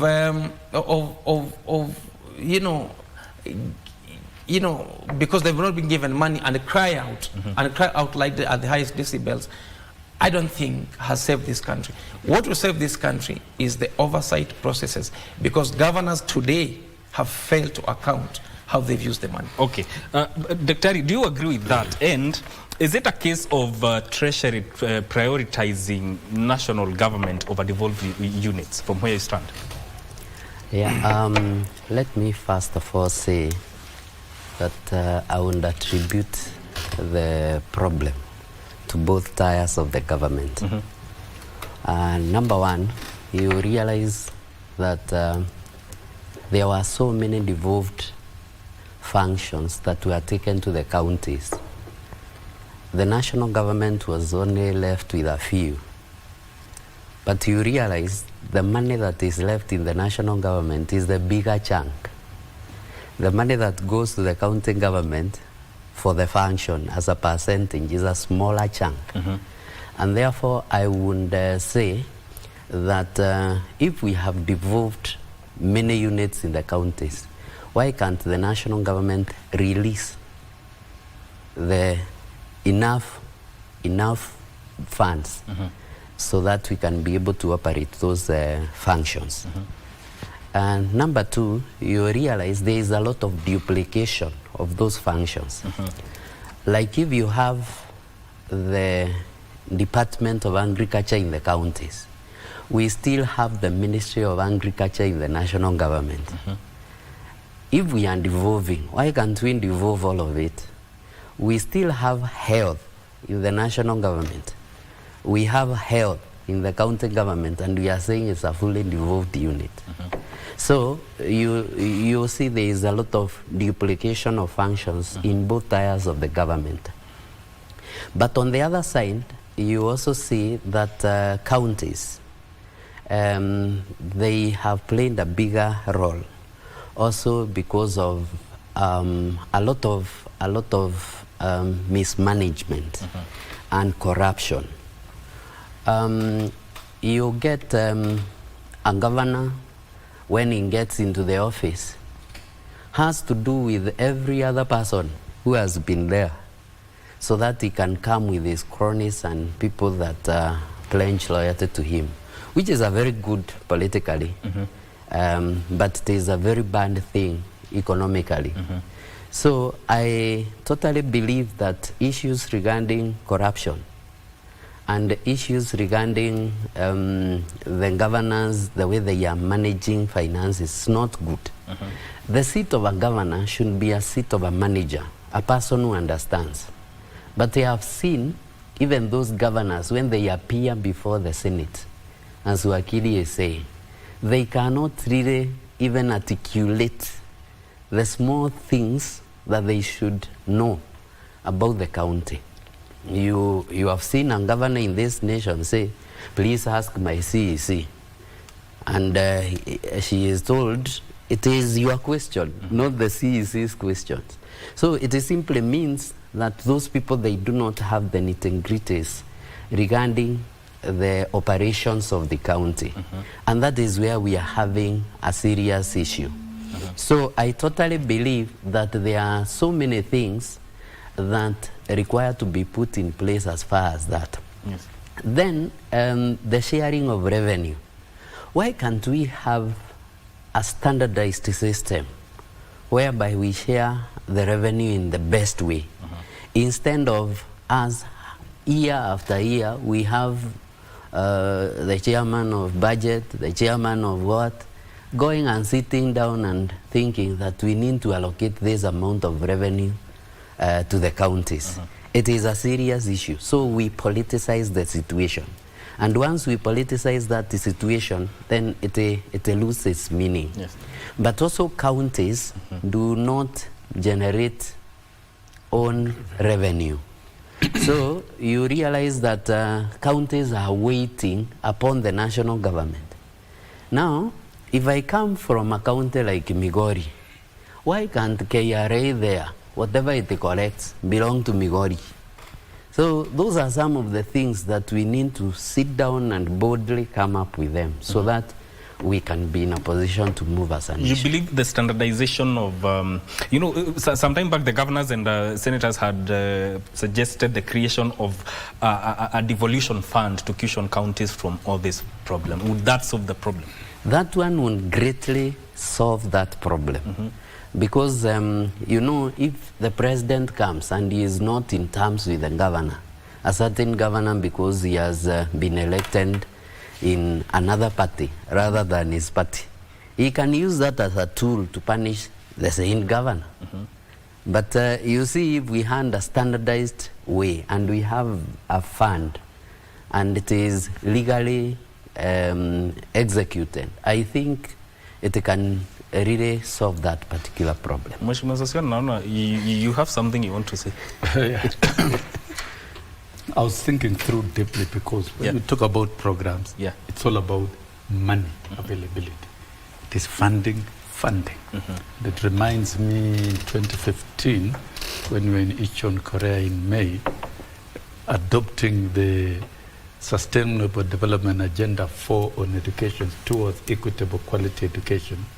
We were looking at many targets that requires investment in infrastructure in schools. It requires investment, training, recruitment, supporting and adequately paying more teachers. It required investment and availing scholarships so that students can study for free. It requires investment. That brings me to this setup of county.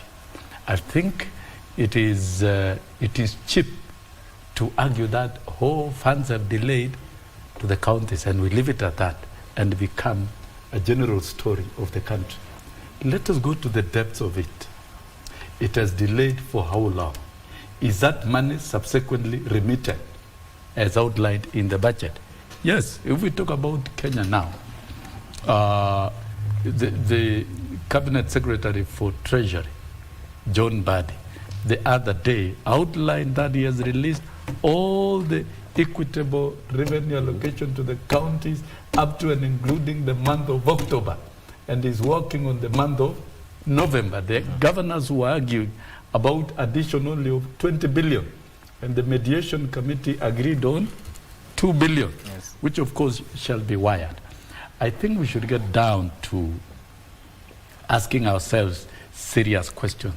14 years down with the devolution, what can we witness? What can we witness? As development. Let me cut you and if I that compare point. the two, we go to a break, then we'll come back to that. Yes, exactly. Let's take a short break. This is Good Morning Kenya. Stay with us.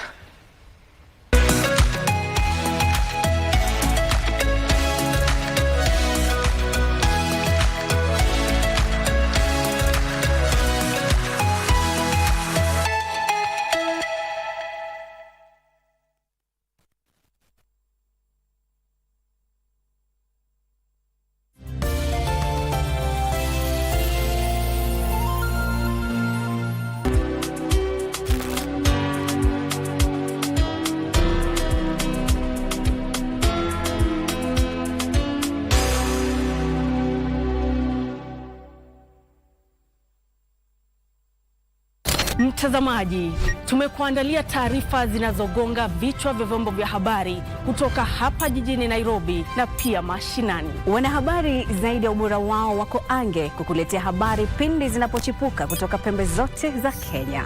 Kwenye kipindi cha Tamrini tunakuletea mazungumzo ya moja kwa moja kufafanua na kuangazia masuala yanayokuhusu wewe mtazamaji.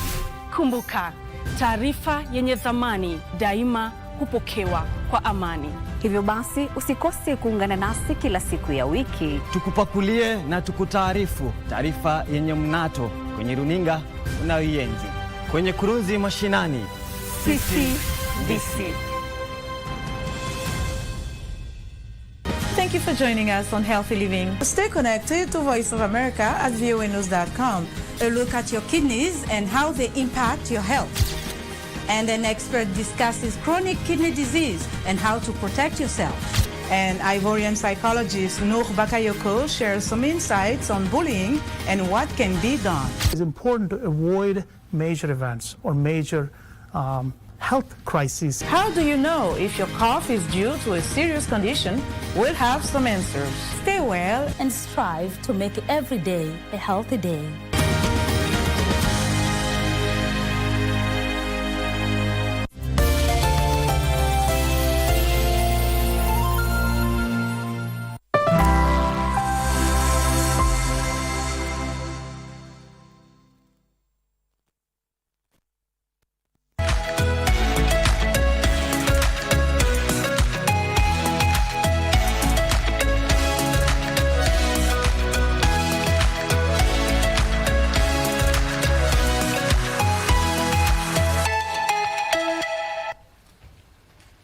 Welcome back to Good Morning Kenya. This is The Viewpoint, and we are talking about the persistent financial challenges within the counties. Before we went on a break, Honorable Sosion, you are talking about this issue.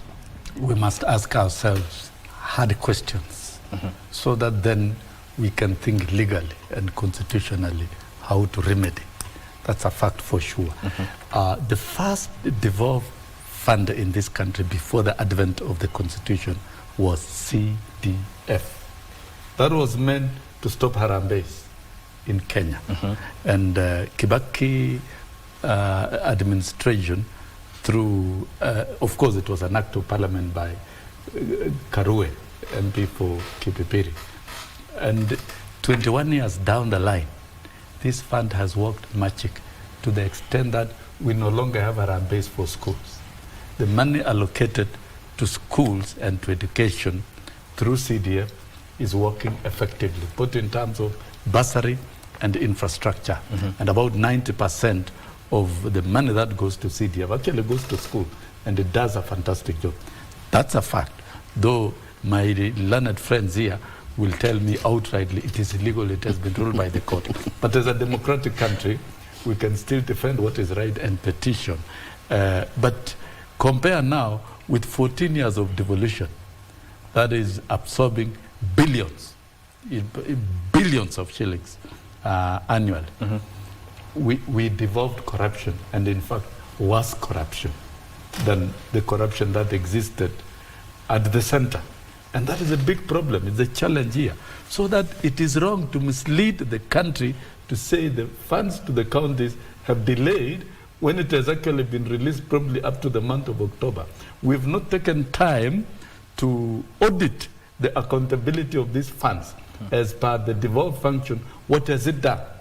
Most of the money has been allocated on recurrent and not development. So really the priority on development is missing. So the architecture of expending devolved funds does not really assist in implementation of the functions of the county. We can say, yes, it's little, but what good can you do with the little so that you are given more than you do more? I think this is where we need to question ourselves. And I dare say, in other jurisdictions where the devolved functions, and if I talk about, I've traveled all over the world, we have all traveled. We know jurisdictions where devolution have worked for many, many years. Talk, for example, in the US, education, for example, is devolved to the states and to the counties. And when you get down to the counties, the school infrastructure is a mandate of devolved counties. And schools' infrastructure are decent. They're constructed to minimum quality standards. And in fact, when you walk into a school, a primary school, you would think it is a university here because of the type of infrastructure, the fields, and everything, and basic amenities. The transport system for school children in the US is the responsibility of the counties. The children only walk to the bus station and board a school bus. That is how devolution has developed in many jurisdictions. So our drafters of the Constitution envisaged faster, equitable development at the counties, and that's why you devolve resources to the counties so that the people at the counties can govern themselves, and they have an assembly, they have a governor. It's almost autonomous. But what we are getting is that we are not witnessing this, and probably by now, even the healthcare system, when you are rolling out UHC, it is a big thing for the country. And it should be the biggest attraction for the county government. How do we see the participation even of the governors in supervising and superintending to see that there are quality healthcare facilities with adequate supply of medicine? It's within the budget. The supplies to the county medical facilities is done by the counties. It's within their budget, and it's a conditional budget for that matter. And the different levels of hospitals and the management of personnel. What is it that we can write home about? That we can see governors really working hard, that within the healthcare sector, this is what we have done, we need this, and really make a very strong justification. I think what we are seeing is corruption. And the big thing of it is that we are seeing these impeachments. And so if I compare 21 years down the line of CDF, 14 years down the line of devolution, we are not feeling anything much from devolution, despite constitutional mandates and money allocated. We are getting much, even from CDF, though it's a very thin type of funding. So I think it is time we engage in some thorough introspection. Yes. And I know legal minds will have strong reservation. There is a judgment in court. But then as a country, can we debate and we be practical? Can we make devolution work, even as we put in more money? Okay. Can we engage in actual public audit? Actual public audit of what they do. If development at the county is factored through what we call public participation, what are the types of public participation that we are getting at the counties? So, okay, let me respond to that before my good friend comes. CDF is illegal, has always been illegal. It's just that it had to be pronounced to be legal at some point, and that happened. We cannot give you money. You implement the executive part of the development, and then you come and oversight yourself because those are public funds. That's number one. So it is illegal, it will remain illegal, ever. It will always remain illegal to give a person oversighting a public funds to himself implement functions of those public funds. But point of correction. No, wait. Legally, the way it is now after the amendment. That is the law. No. After amendment. Even the amendment will be legal. It is not managed by the member of parliament. It is oversighted. Even that is a fund account manager. It is provided money from the executive. Let me tell you this. The only thing that the members of parliament is to oversight. We will be in court and we'll declare it illegal still. I'll tell you why. We've seen all that fault lines. We'll still be We'll see the fault lines and it will still be illegal. Lawyers to defend we will make it illegal. You bring it on. But the point is this. Yeah. It is not true that there's no corruption in CDF. In fact, there's a lot of corruption. Those bursaries, one, in fact, that's where the biggest fault line is. You know, there are women who go apply for bursaries for their children, and they are sexually molested because of asking for money to help their children. Crimes. Those are outright crimes. There are girls in universities, in colleges, in schools, who are sexually molested on account of asking for help. And those are pure crimes. And that's more criminal than even corruption. Those are crimes. It's wrong. Of course, it happens from counties, but the road in counties is also available as a road in CDF. It's just that the money allocated in CDF are small monies, if I have to put it that way, so that the exposure also is not to the extensity available for counties. Then remember, and that is where the problem is, we are saying that it is because Parliament exercises more oversight authority over counties because they're not the implementers. And therefore, more comes out on mismanagement of county funds because Parliament exercises its powers of oversight over the devolved units, over counties. Whereas Parliament will not exercise oversight authority over its own function in CDF because it is their money, and that's why the conflict is. Conflict of interest. And therefore, when Mr. Sosion says that what we see in counties is probably more pronounced than that which is in the CDF is exactly the problem I'm trying to highlight to him. The problem is that members of parliament do not oversight on CDF because it is their own money.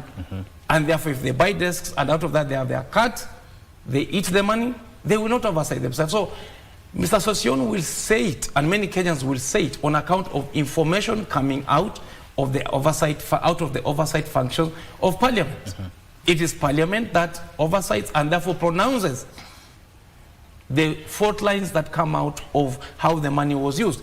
But it is more robust, more aggressive with the devolved units and counties on account of the fact that it is not their thing. It is not CDF. It is devolved units, development agenda and programs.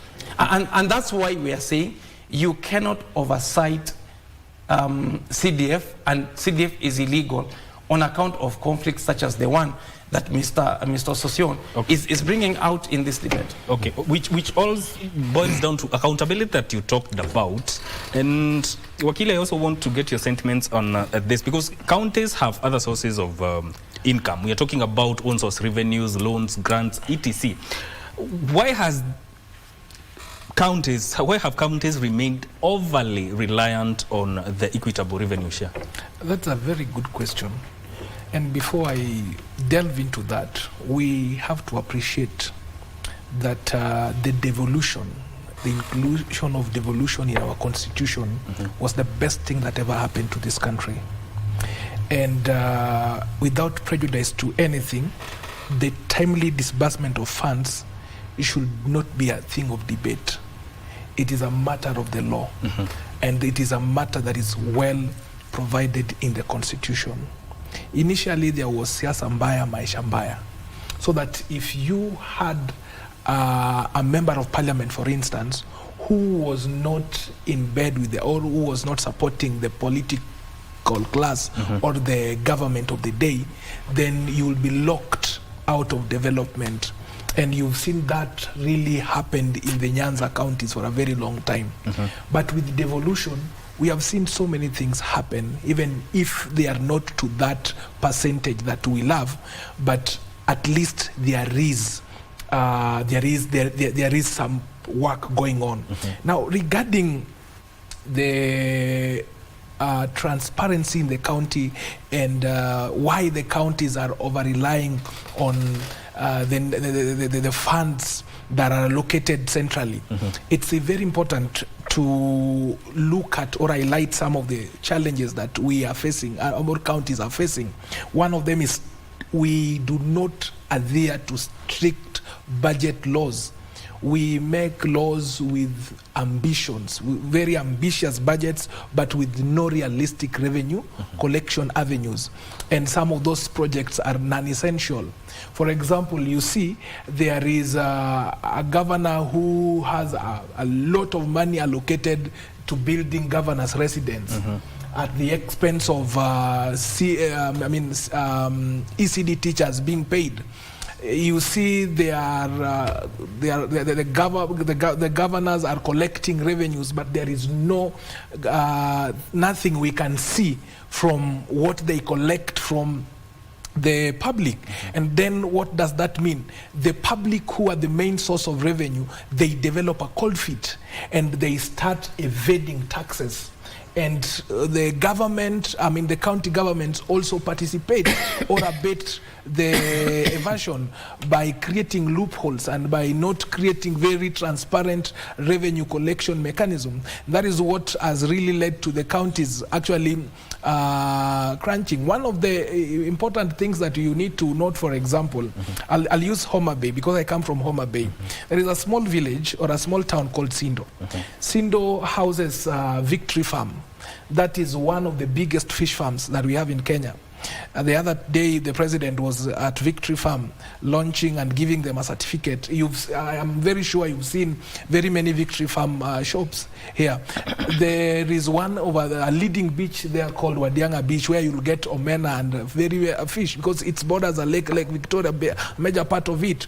It has very many quarries, and you can do agriculture. There is a lot of fishing going on. There is a lot of quarry works going on, but there is no road. For example, that which is basically those county roads, they collect a lot of revenues, but there is nothing that can be shown. And so you find that locality is locked. So if we can get a return or a way that the county government can account for what they already have, then it would even boost public confidence in terms of revenue collection. The other thing is the counties can also consider entering into public-private partnerships with a view of enhancing their revenues, so that we do not overly rely on the funds, so that when the funds come, they can deal, for example, with recurrent expenditure and develop, of course, the recurrent expenditure. That is also something so that is quite alarming. When we have such structures, when we have innovations in the counties, then we will not be overcrying of a right. I know this is a right, but we shall also be having other avenues to develop our counties. Another thing is a reduction of embezzlement of funds. There are so many travels. Members of county assembly have gone to whichever place, and there is no return there's no value of those travels and visits.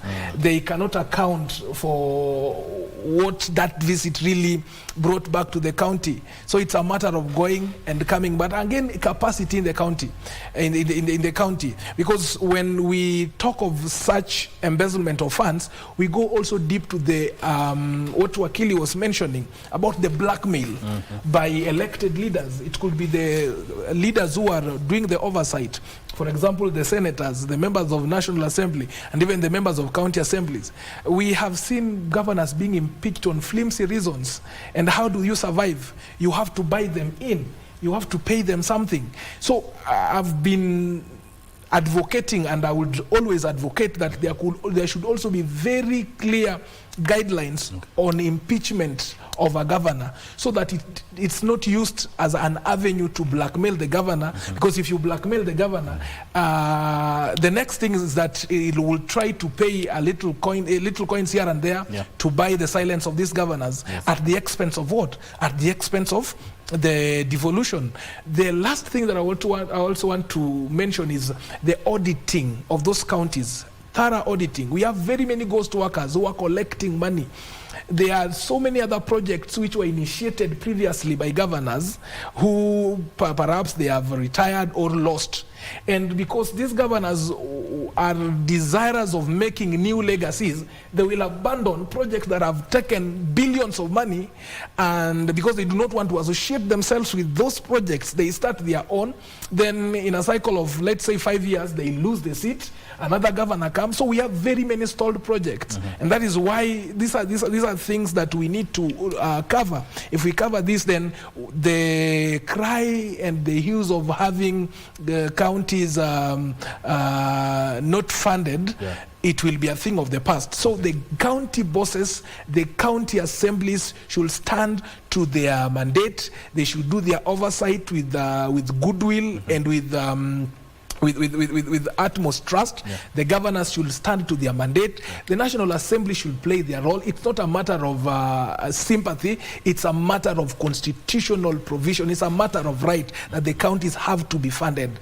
And when we do this, we'll be able to improve the percentage. Right now the percentage is good. I'll tell you, devolution works in some of the counties. Perhaps those who come from counties that were in government long ago, they will not appreciate. But someone like me who comes from the interior side of Suba, Sindo, I'll tell you that devolution has greatly worked in Homa Bay County, especially over this new, from the year 2017 coming towards 2022. Yeah. We have seen very good works going on. Yes. All right. Before I come to you, Sosion, I want you to tell me, you know, every Kenyan at any county level expects essential services to work and economic growth. What does that, all this, mean for devolution? Yeah, I think if we can be able to make devolution work, Kenyans will be a very happy lot. Because the only problem that we have is that devolution is actually not working. But I also forgot to tell you that sometimes we have some kind of money released, like we have money released to the counties. Yes. Out of the money that is released in the county, 30% should go to development. Yes. So assuming now the county builds a hospital, yeah. And if it builds a hospital, then it requires some nurses, some other people. But the government again next year does not release money to employ those nurses. Yeah. So we still have that perpetual problem. It is something that requires to be well thought, and once it is well thought, I think it can really help this nation. Okay. Yes. Okay, Mr. We wanted to respond to this. We've debated, we'll keep talking, but I think it's good to look at the way forward. Yes. From the real data that is coming and the gaps that we're experiencing. Number one, the annual conference of governors need to be escalated to be a more serious, all-inclusive audit forum where hard questions are asked. And with the view of focusing on three things. Number one, strengthening oversight. So that then the Senate that was created by the Constitution to oversight the county must be empowered. So that then we see programs and activities of the Senate pivoting back to effectively oversighting the operations of the counties. Number two, systematic creation of revenue streams to the county, whether by own generation or through partnership with the other development partners and also from the taxpayers. And we must accept, for us to develop our country, we need to escalate our taxes upwards. It's going to be painful to the citizens, but the return in terms of value of services, you can imagine if all the household will be able to get free quality health care at all times, then it means they're not spending anything. Quality education at the doorstep of the household, then it means they're not spending anything. And food is available in plenty because that sector shall have received a lot of investment and direction. So allocation of revenue must be deliberate. And the revenue allocated must be accounted to the last cent, so that then we have to turn around and reconfigure how county budgets are executed, are planned, executed, and expended. And very lastly, we must accept to criminalize economic crimes without defending anybody. And for me, at this point, I support impeachments when they have legitimate grounds of violation of the law, mismanagement, and all aspects. I think we got to be very serious and bite. If we did that, in a space of 5 years, we'll witness tremendous development. And I've always recommended within the space of education that it is now time we transfer the role of schools infrastructure at all levels to the counties and give counties sufficient money so that they do that. Even the school transport system, so that schools do not have the trouble of fundraising to buy buses. That can be looked at as a futuristic thing. Maybe in 20 years, county government should be able to take that. We must have a master plan on how to progress and grow the operations of the county, maybe within a period of 10, 20 years. So, and effectively, as the economy grows.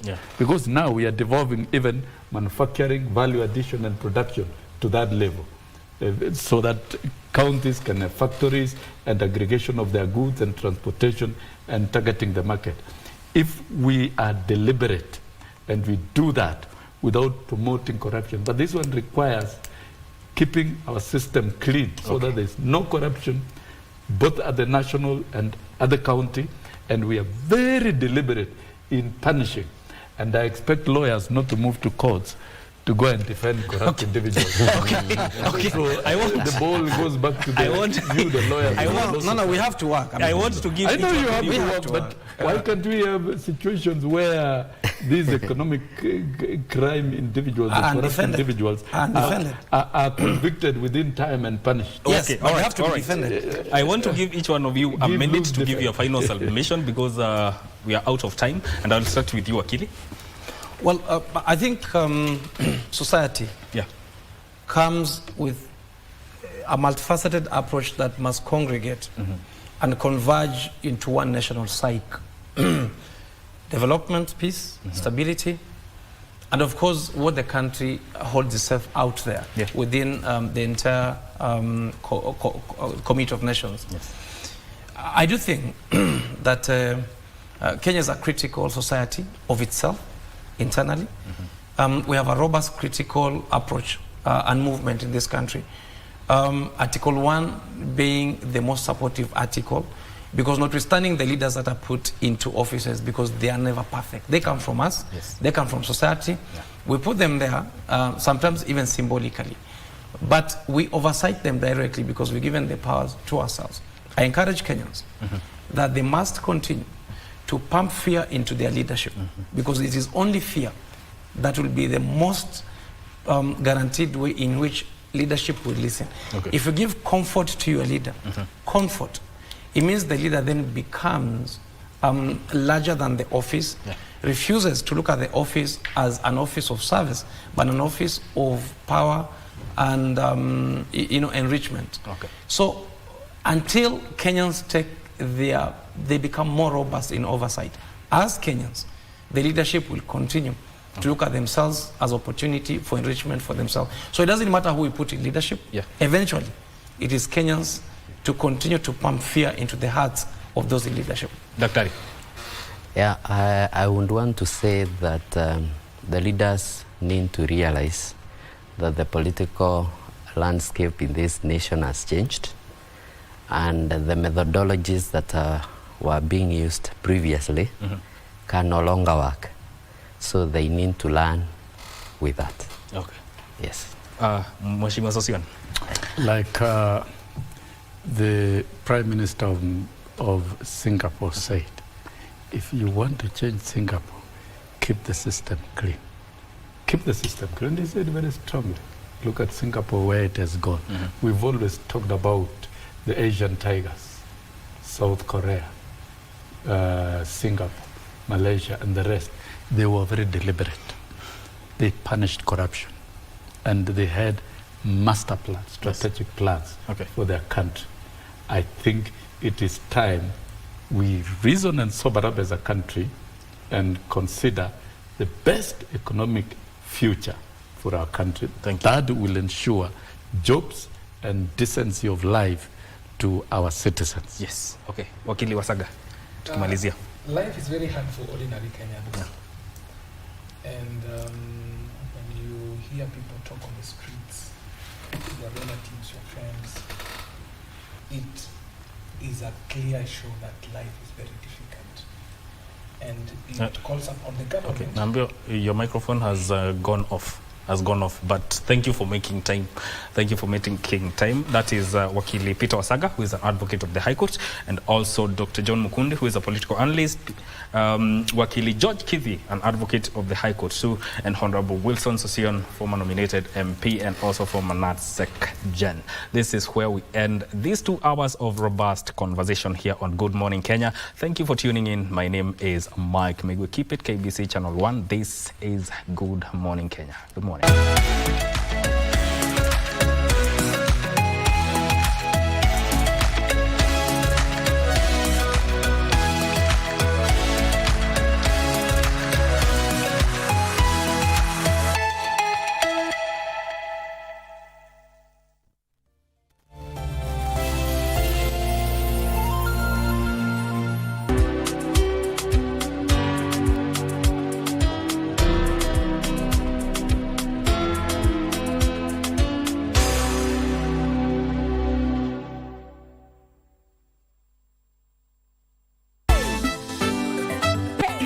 Kalia, mbona unakimbia?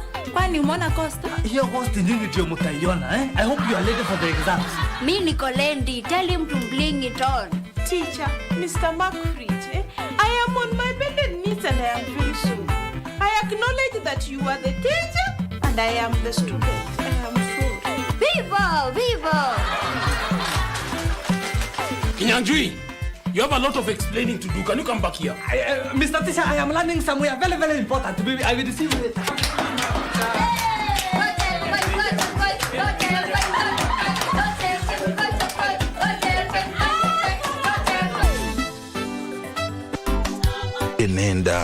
Nenda nitakueleza mahali penyewe baadaye. Na ngojea. Lakini ukinihada nitakueleza nilionayo mbele ya mkeo. Samahani. Mbele ya Naomi na Rama. Kama humpendi mtu Linda, hili umwambie. Na kama unampenda pia, mwambie ajue. Sidhani nitakuona tena. Na hata hivyo kama ningekuwa hapa bado, mambo yetu yangekuwa yameishia hapa hapa. Rama, kwanza ufai kumuita babako kwa sasa. Umesikia? Huyo ni mume wangu. Alikuwa babako ulipokuwa mdogo.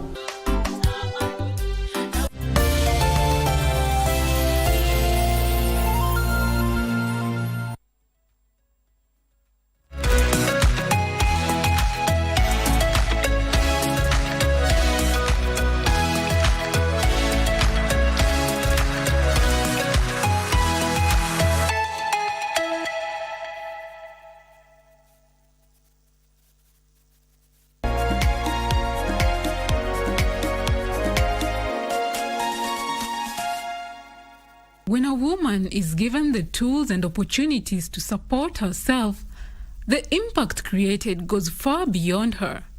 It creates a cycle of women empowerment where one generation inspires and uplifts the next. For Lydia Wasike, this realization led her to begin the Yomosko organization, an institution that offers young women an opportunity to rise against all odds. Her inspiration came from getting a child at 14 years old and ending up on the streets. I gave birth at a teenager age. I was only 14 years. Nikapata mtoto wa kike. Yeah, so what I went through ni kitu yenye iliniguza sana because nilipitia mengi sana. Nikikuja kuishi nilikuja baba dogo with my aunt. My aunt alinikaribisha tukakaa naye. But challenges za maisha, kila mtu na maisha yake. Maisha haikuwa rahisi. Mpaka ikanisukuma nikakosa mahali pa kukaa. Nikajikuta kwa street with my baby. Sina mahali pa kwenda, like completely sina, na mtoto ni mdogo. Nilitoka tu nje ya plot. Hiyo place ilikuwa inaitwa Ngomongo. Kitu 30 minutes. Nililia. I think nililia ile uchungu ya huna mzazi, huna mahali pa kwenda. Mama akasikia, akatoka nje akachungulia. Akaniambia sawa, sasa mimi mali naweza kusaidia. I'll take you in kama mtoto wangu. Tukakaa first week, second week akanipeleka training. Akanipeleka kwa rafiki yake. Akaniambia nimekuwa msichana, you coach her mpaka ajue kushona.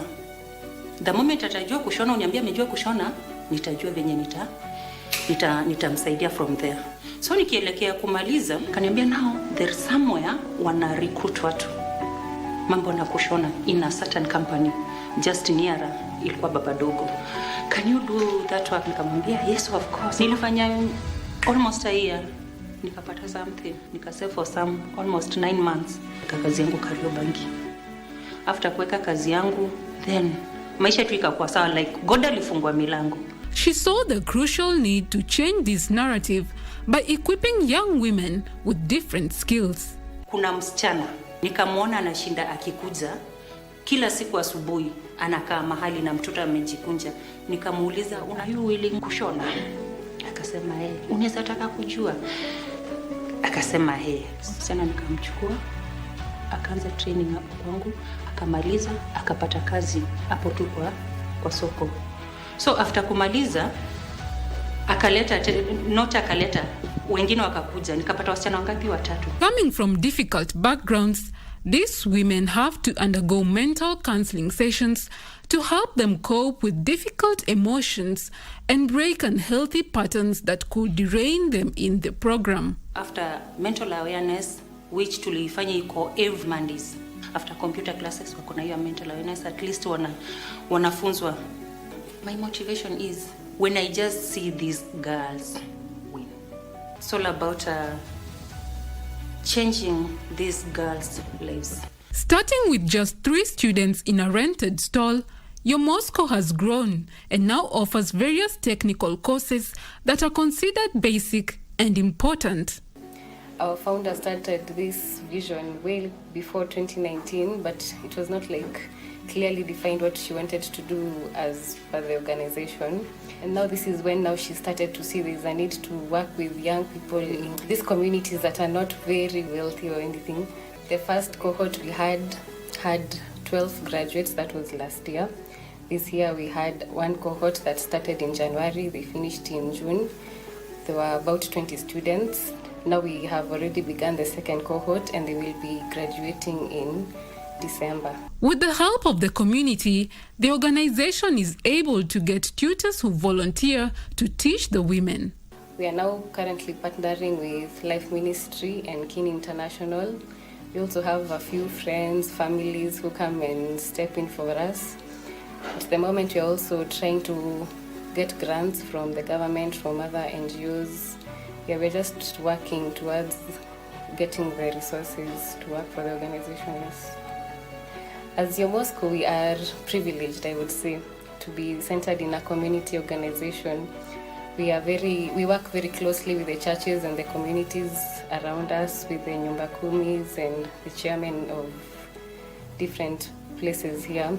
Though the organization is able to manage the current number of students, nothing is without its challenges. Unajua, everything ni mambo na resources. Unapata, like for the staff, for the tutors, they volunteer. You can't trace a volunteer your entire time. Unapata like sasa mwalimu amekuja, amefunza for a month, then anaona sitaendelea hivi, anaenda another one, maybe mwingine anakuja.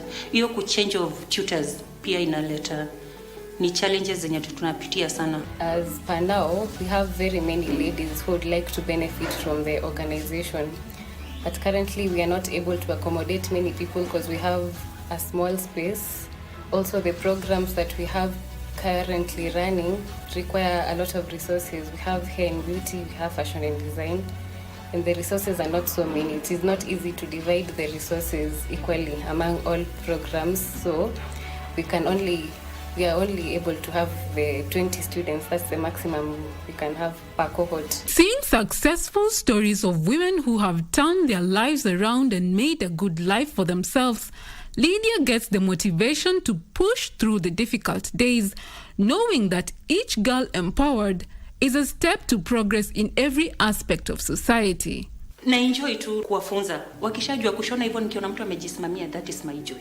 The computer classes are mandatory for all students to help them grow with the constant evolution of digital technology. I was looking for a job, which it was hard because people who are employing people, they want people who are skilled. And me, I'm just from school, so I didn't have skills. One of the members at Moscow, Madam Elizabeth, talked to my mom and they encouraged me to come here. It has built my confidence and I'm getting to learn a lot of skills. I like to teach one or two people the skills that I've learned to also help them to gain something from that. And also, I'm aiming to start my own business. For Anne, a young mother of 2, being here has given her a shift in mindset. By interacting with her peers and tutors, she understands that her voice matters and she has the power to break barriers that have held back generations. Huyu kwanza nilipata nikiwa shule. Sasa nilipata nikiwa shule. After kujifungua, everybody in my family wakanitoroka tu. Tangu nikuja hapa Moscow, yani nimeona life kama imechange. Siko venye nilikuwa before. Sasa naona at least nimejua kushona, lakini nilikuwa najua sana ilikuwa hair and beauty. Sasa niliona hiyo nimejua sana, acha niingie kushona. Juu hii kushona at least unaweza pata job. Hiyo ndio watu wengi wanaprefer. Most of these women have shown significant growth owing to the dedication of the tutors and fellow students who encourage them to strive to be better each day. The growth has been quite a lot. You know, when they come here, some of them are fresh from high school. They've not learned anything apart from our organization, what we offer. Some of them also may have dropped out in primary school or something. So when they come here, we start from the very basic lesson in all their programs. If it is tailoring, we start from the basics of learning about the machine, parts of the machine, how to step on the machine. Gradually, the hair classes we also learn. You can see clearly from when somebody entered and how they are faring on. Mental health yangu haiko kama venye ilikuwa juu. Last time nilikuwa tu nasema hawa nitawapeleka wapi? Life ni ngumu. Kuna kitu naweza fanya. Lakini sasa niko na watu wenye wananitia hope na wananisaidia kwa mental health yangu. Nilipata kujua hii story about your mosque through a friend who is alumni. Yeye pia alisomea hapa. I'm passionate about makeup since nilikuwa na dream from childhood. I wanted to be like Wabosha. Challenge big sana kwa madem ni kupata job. So without the skills you can't get any job. Lillian Badhi, a successful graduate from the organization with skills on events and decoration, sees how the opportunity has opened new possibilities for her. She can now stand on her 2 feet and support her child. Tulifanya graduation last year. Nilikuwa nasoma hapa UNESCO. Nilifanya events and decoration. Sasa nafanya na Nairobi County. But still niko na side hustle yenye nafanya events and decoration. Niko na our clients wananiadvertise kwa our clients wenzao. Mtu kama amekuja nimemfanyia kazi nzuri ananirefer huko. Lydia kuna time ilifika singeweza kujilipia nyumba. Aliona hiyo pain nilikuwa nayo kama kuwa single mother. Kuna mtoto ako disabled, hauna kazi, hauna mbele, hauna nyuma, mtoto anahitaji therapy, anahitaji vitu mingi sana. So alinichukua kama mtoto wake, akanikombolea nyumba, akaanza kuniprovidea. Ndio akakuja akanileta Moscow nikasoma. Vile alinipata nikiwa si vile niko by then. Maisha ilikuwa imechapa sawa kabisa. Sasa najitegemea, niko job, nafanya events, nashukuru Mungu. Kitoka home kuja Moscow, kuja na ile akili ya nimeenda kusoma na nitamake in life. Hata sisi kama like kwa mfano mimi kama si hiyo kujituma nisingekuwa mahali penye niko. With inspiration and encouragement from their mentors and teachers here, they dedicate their time to sharpen their skills, knowing that they shall rise against all odds to show the world their strength, intelligence, and transform generations to come.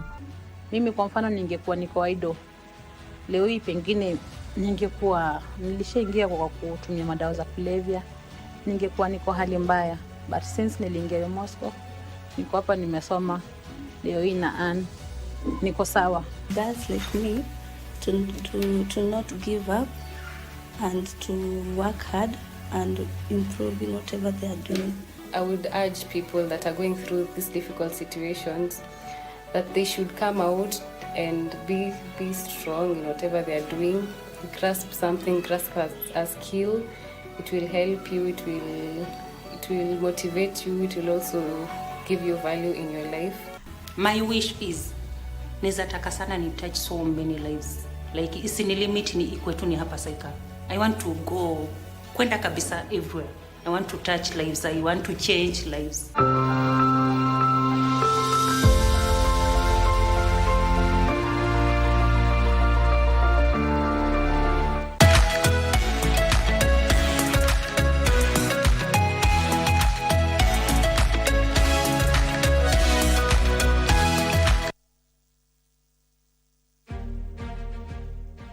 In the field of technology, artificial intelligence, commonly known as AI, has been hitting the headlines over the last years. The goal of artificial intelligence is to make machines to think like humans and perform human-like tasks.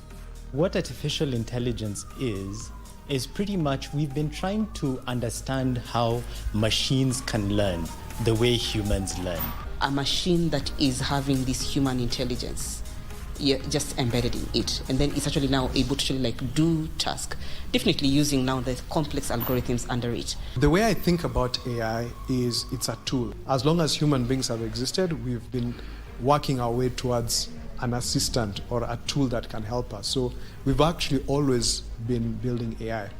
Artificial intelligence has become more popular today, but the term AI was first coined in the 1950s. Advanced algorithms, improvement in computing power and storage are among the features that have marked remarkable evolution in AI.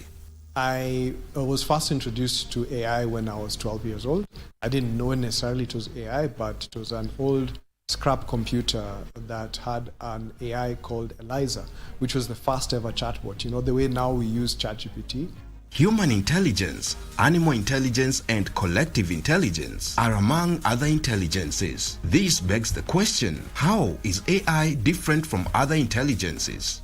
When it comes to the AI bit of it, artificial intelligence, so this is actually intelligence that has been built by humans. So we're talking about the complexities of algorithms actually being able to actually like work.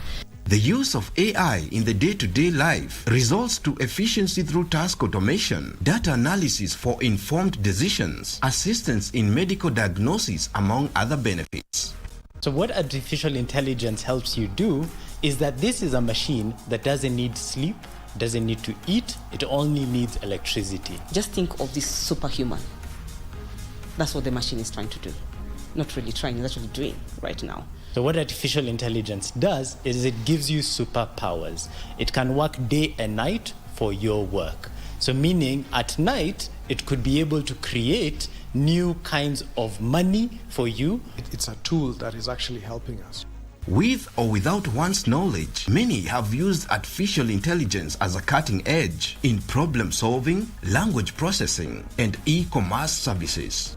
If you think today, a boda rider is actually able to, complete their trips much easier because they are using Google Maps. Look at farmers. There's a lot going on when it comes to the farming bit.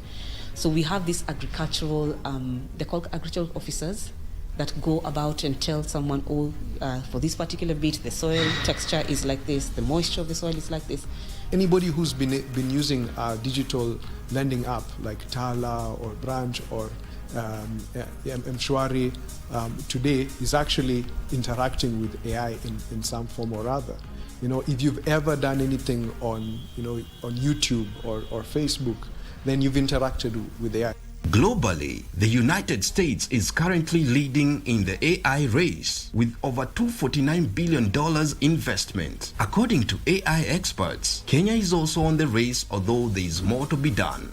The government in some of the things that it's already doing is doing the things that will lead us to AI. What I do appreciate about the Kenyan government is that it's really focusing its ICT strategy to allow more people to upskill in digital, right? Not just AI, how do you use computers and then be able to use artificial intelligence? So we need infrastructure, right? You need electricity, right? We are doing a lot in terms of geothermal electricity, in terms of wind, so we can have a lot of renewable energy that powers AI, because AI is essentially power. You're using power to run data centers which store data. Despite its enormous benefits, especially in dealing with big data, the subject of AI is surrounded with myths and misconceptions. Different people hold different opinions regarding AI and the effects it has on human labor. So a lot of people would say things such as AI is going to take a job. The reality is that it's not AI that's going to take over your job. It's the person who learns how to use AI well who's probably going to take over your job, because they're going to be more efficient. AI will lead to unemployment, but it will also lead to employment. In a recent study by the International Labour Organization, it showed that AI will actually lose in Africa 1% of jobs, while it will increase jobs by 16%. AI itself is actually depending on humans, yeah? On what kind of data are we actually like giving out? And as much as you're saying no, let's see where we're actually like heading in the future. I'm not saying that it's going to actually like take away, like it's going to actually like purely replace humans. But for now, what we can actually say is that AI is actually working with humans. AI is actually working with humans because we are the ones giving out the data. With the fear of the possibility of AI taking over jobs, the question still remains: what should be the strategy to ensure one does not lose his or her job to AI? Upskill yourself. So now the new packages are AI tools, AI skills. Go and learn them. Go and download, go and access ChatGPT, sign up for it. Go and download, Meta, Imagine, and create some, content for yourself and learn and play with it, create music, so really it's about people also teaching themselves and upskilling themselves. So learning the new packages, and now they're free. A lot of them are free. You don't have to go to some place and pay. It's free. All you're paying for is internet. We are in a space where either you like it or not, this particular technology is here with us. What you can actually just do is embrace. My message to Kenyans is that we really have a big opportunity here. Our governments have a great opportunity to continue empowering people into the digital world. We have a great opportunity to be able to be leaders on the continent, to be able to show what is possible and to use it to not only become more food secure, but to become a healthier nation, a much smarter nation, and to improve the world in a whole.